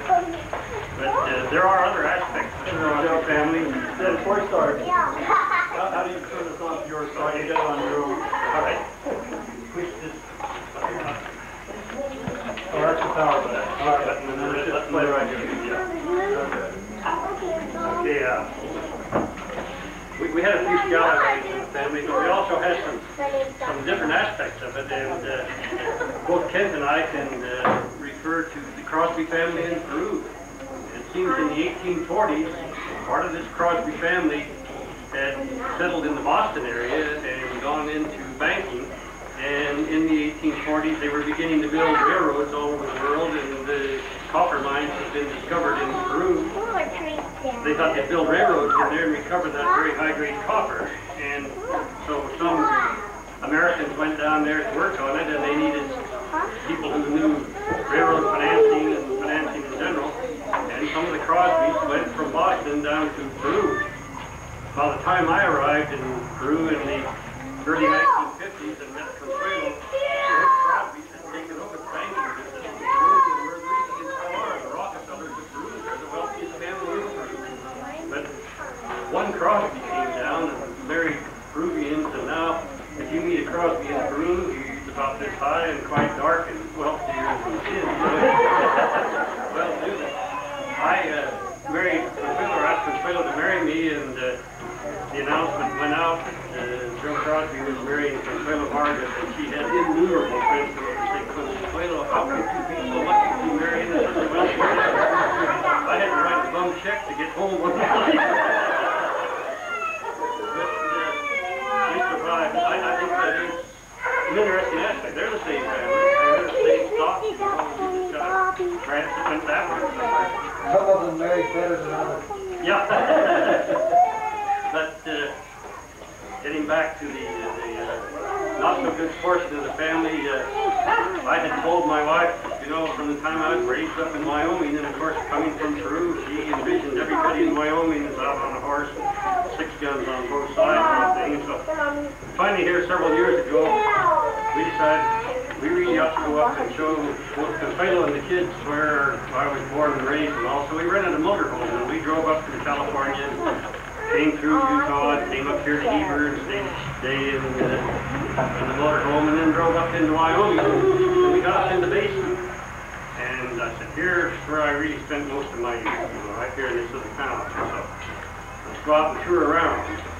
I got off the motorhome, and Consuelo was getting the kids ready to meet people that were there with their dad, and so she was combing hair and straightening shirts and all. And I got off, and here was Mr. K.B. Russell, the old town marshal of the city. Major cop.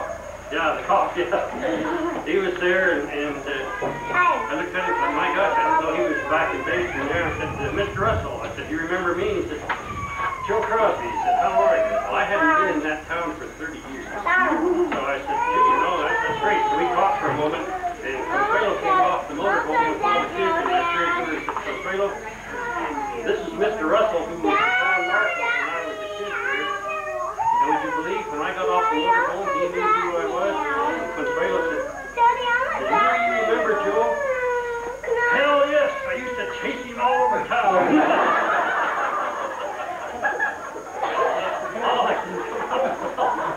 And he was not kidding. Well, you got to see the other side of the street before you can appreciate it. Hey, Joe, let me interject. You got to know this about both of you. Your dad and your great uncle or whatever. I got to tell this story on Joe. We built a tree house. And the tree house, it was really a great tree house. And of course the summers are hot, and so we took bottled water up with us to drink up in this tree house. And we had old beer bottles and hot bottles we had filled with water. They didn't have thermos jugs like they have today, so we had those filled with water. There was Mr. Maloney. Mr. Maloney owned the bank in town. He was the only person in town who was in Who's Who in America. And he never forgot it for a minute. He wore a flat sailor hat in the summertime. He walked with a cane, very dignified man. Precisely at 12, he would walk home for lunch, and precisely at 1, he was back in the office. He was just one of these very severe, disciplined types. And so, Mr. Maloney had the misfortune to walk right under our treehouse. Joe, being the criminal type that he was, said, he says, watch me take that lid off his head without even hitting his head. And here he is, I can still remember him. He was my great hero. I thought he could do no wrong. And I was watching there. I knew he could do it. And he lets that bottle go, and sure enough, it just hits the brim of that hat, flips it twice, and lands, and he goes on home. He doesn't look up to see who's in the treehouse or anything. He knew. Half an hour later, the town marshal was on.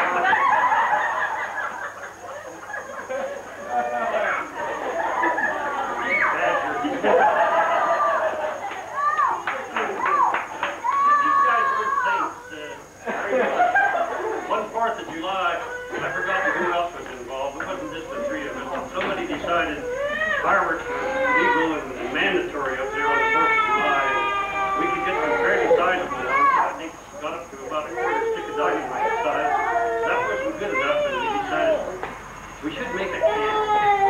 So we got a piece of pipe, smoked a bunch of us, and we emptied several of these firecrackers of powder down the barrel, and then stuck rocks and things in the end. And we had a hole drilled in it for a fuse, and we were going to see how effective it was. So we aimed it at a little tree about 100 feet away, maybe. And we were going to see what kind of a blast it would make through the leaves of that tree to see if this cannon was any good. Cut the match to it. A lot of leaves went off the tree, and the stained glass window went out of the Methodist church.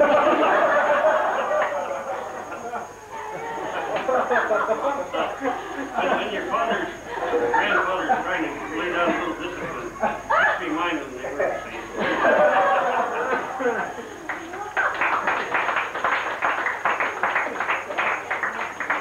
Ross may not have been telling the complete story, but I know this dad said he moved from that town because there's no chance of him ever getting a loan from the town. Because I know after some of these long-winded stories we all like. We have some things out there that I thought we all needed to kind of do. We kind of like to line up and we'll help cool you off in just a minute. But we'd like you to just sort of line up there, opposite someone, and we're going to show you what we like to do. Okay, so everybody outside, get a partner.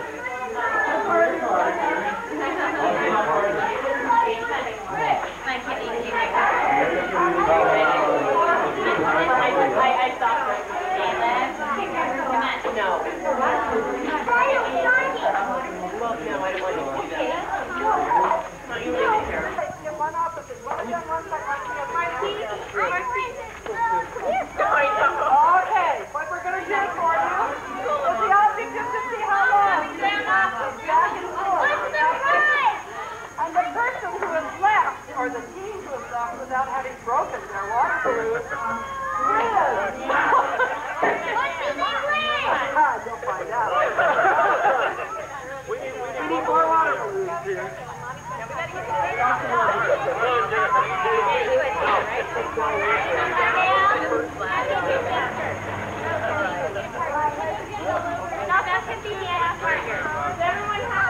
No, we don't hear. Are you supposed to sit back as you're going?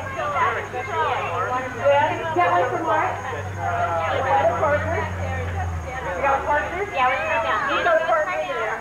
You're going to go Carmel. Your partner. Where do I go? Just get properly. One on one side, one on the other. Do we need any more balloons? Anyone else need a balloon? Come on, here's two more. You got balloons enough down there? No, you have to make your mind. No cheating.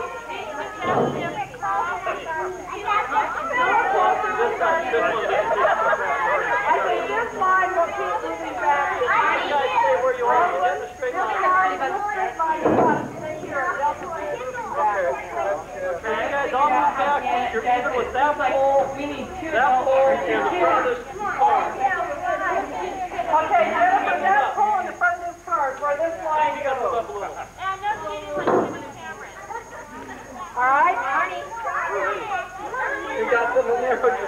Did you have a partner? Let's put them apart. Okay, look. Here, get one. We're ready. Here, John. Get over there. Johnny doesn't have a Johnny doesn't have a partner. You can Johnny. There you go. Johnny's partner. Go! Okay, go. Let me get out. Allison, we've got to have a prize. All right, we're ready. Everybody's ready. Can I give him a good prize? I don't think we can get more prizes. I just got prizes for us. Okay, take a step back. Send everybody back to their now. Okay, everybody step back after the first shot. You break already?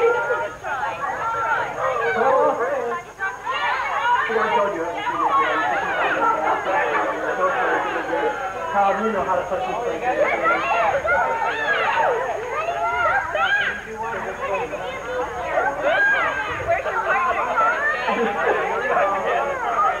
Are we doing it? Okay, step back. Step back. That's where Joe is. That's where Joe is.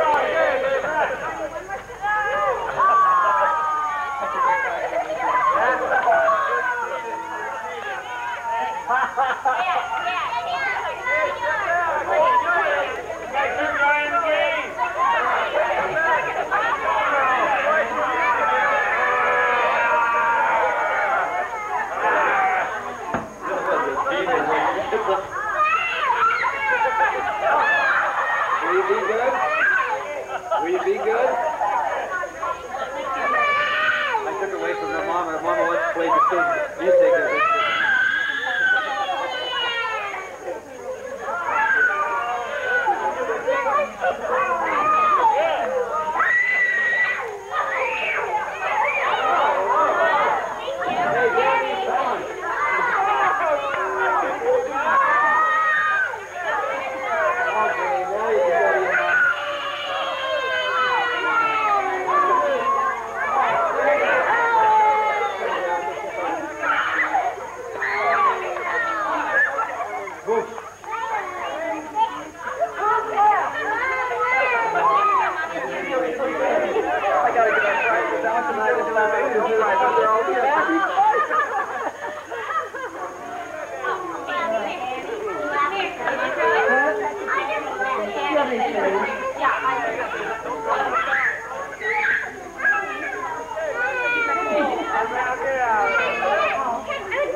Overacting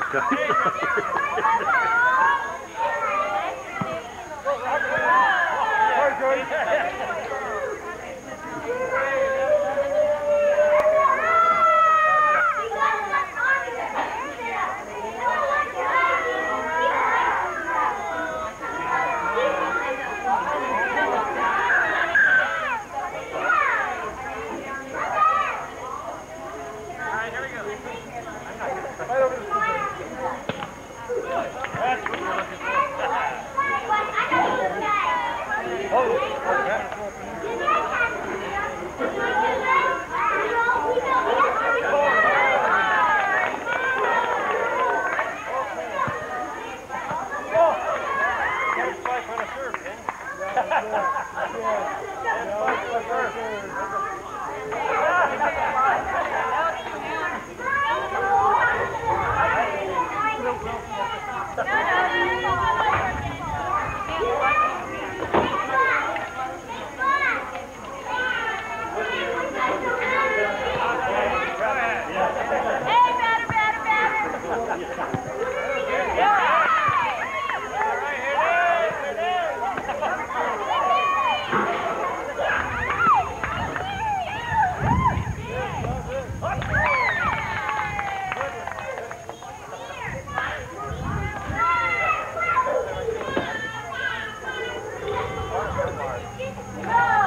take it to your dad. Go take it to Daddy. Here, go take it to Daddy. Thanks.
Good first reunion. Every family was represented now.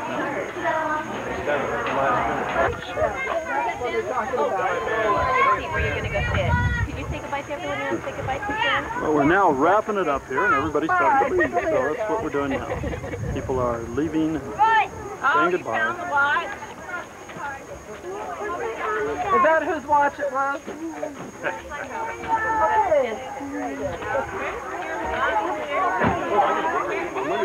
Yes, don't forget that. I was going to say here, I have from our family. Let me get you some more here. I think I got that. That's right. Any last words of wisdom you two want to say before you take all the response? You guys have the sword, don't you? Yeah, be good. Be good. Be good, and I hope that maybe it's a girl. Thanks for everything. We really appreciate your help. Welcome. Thank you. Okay, bye-bye. See you later. Bye now.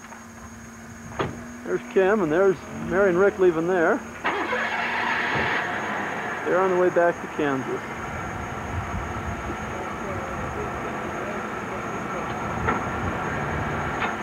They're on the way to Northern Cal. Kim's on her way to Salt Lake City.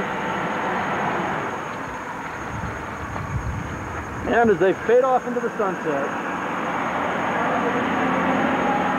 and then Mom and Dad are ready to go too, and we're going to be following them. And of course, here's my lovely wife inside the car. Smile, babe. There she goes. Oh, there's Mom. There you are. There's Mom. Bye-bye. Bye-bye. The reunion's over. Reunion's over. First annual Family Crosby Reunion is over, and we've had a good time. We had every family represented, so we're really excited. It was a good time. We had a lot of people here from Kansas, Northern Cal, all over Southern Cal, etc., Central Cal even. So it was a good time, and we're glad everybody could come, and we hope to all see you in '92.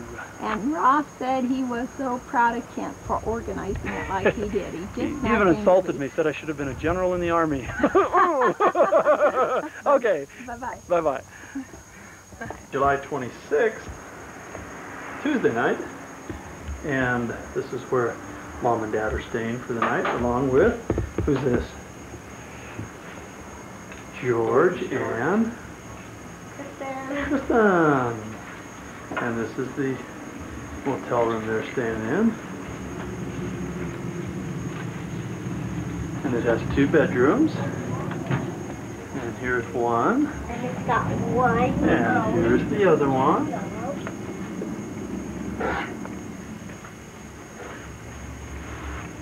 And it's nice and big and comfortable. Boy. Sorry. So am I. But sure. Oh. Are you flashing, Mother?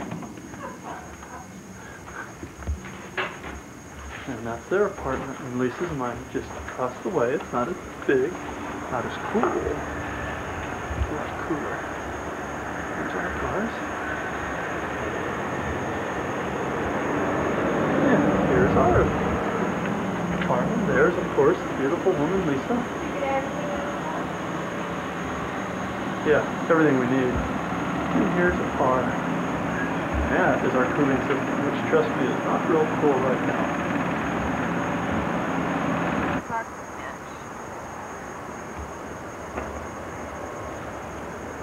The oleander bush.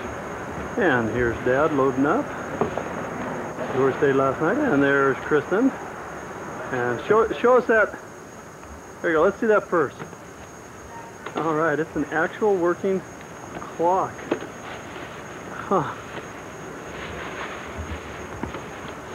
And there's the oleander bushes. There's that beautiful woman, Lisa. That's the outfitter Mom and her maid. Hey, we're heading home, and we're going to be heading through Vegas and then to Victorville, or Sperry actually, and then on home. So we're looking forward to it. It was a pretty good little stay last night, wasn't it? Yeah. George, I didn't get...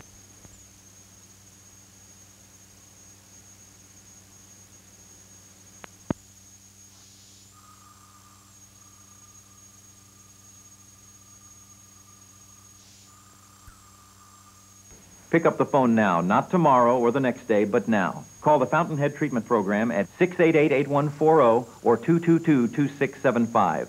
Shatter that drinking problem before it's too late. Many stores claim low prices. C&R proves it. A beautiful all-wool suit by an internationally known designer. Robinson's features it at $395. The Broadway sells the same suit for $350. But at C&R, you can buy the identical suit for $126 less every day. And C&R includes exclusive lifetime tailoring free. C&R Clothiers. What a difference a store makes. Seat belts. Use them or lose them. Believe me, it's a choice you can live with. What do you say, kids? The Dodgers start a 3-day series against Pittsburgh today at 4 on Fox 11, your Dodger station.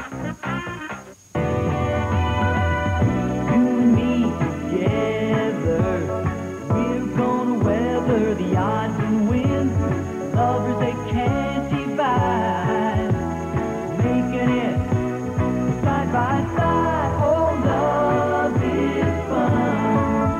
Now two makes one.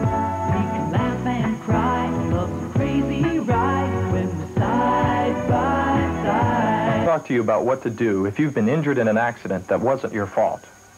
You'll need to remember two things: the Attorneys Network and this toll-free number. If you've been involved in an accident and you call the Attorneys Network, you can get a free consultation with a lawyer. If you don't recover a cash settlement, you pay no legal fees.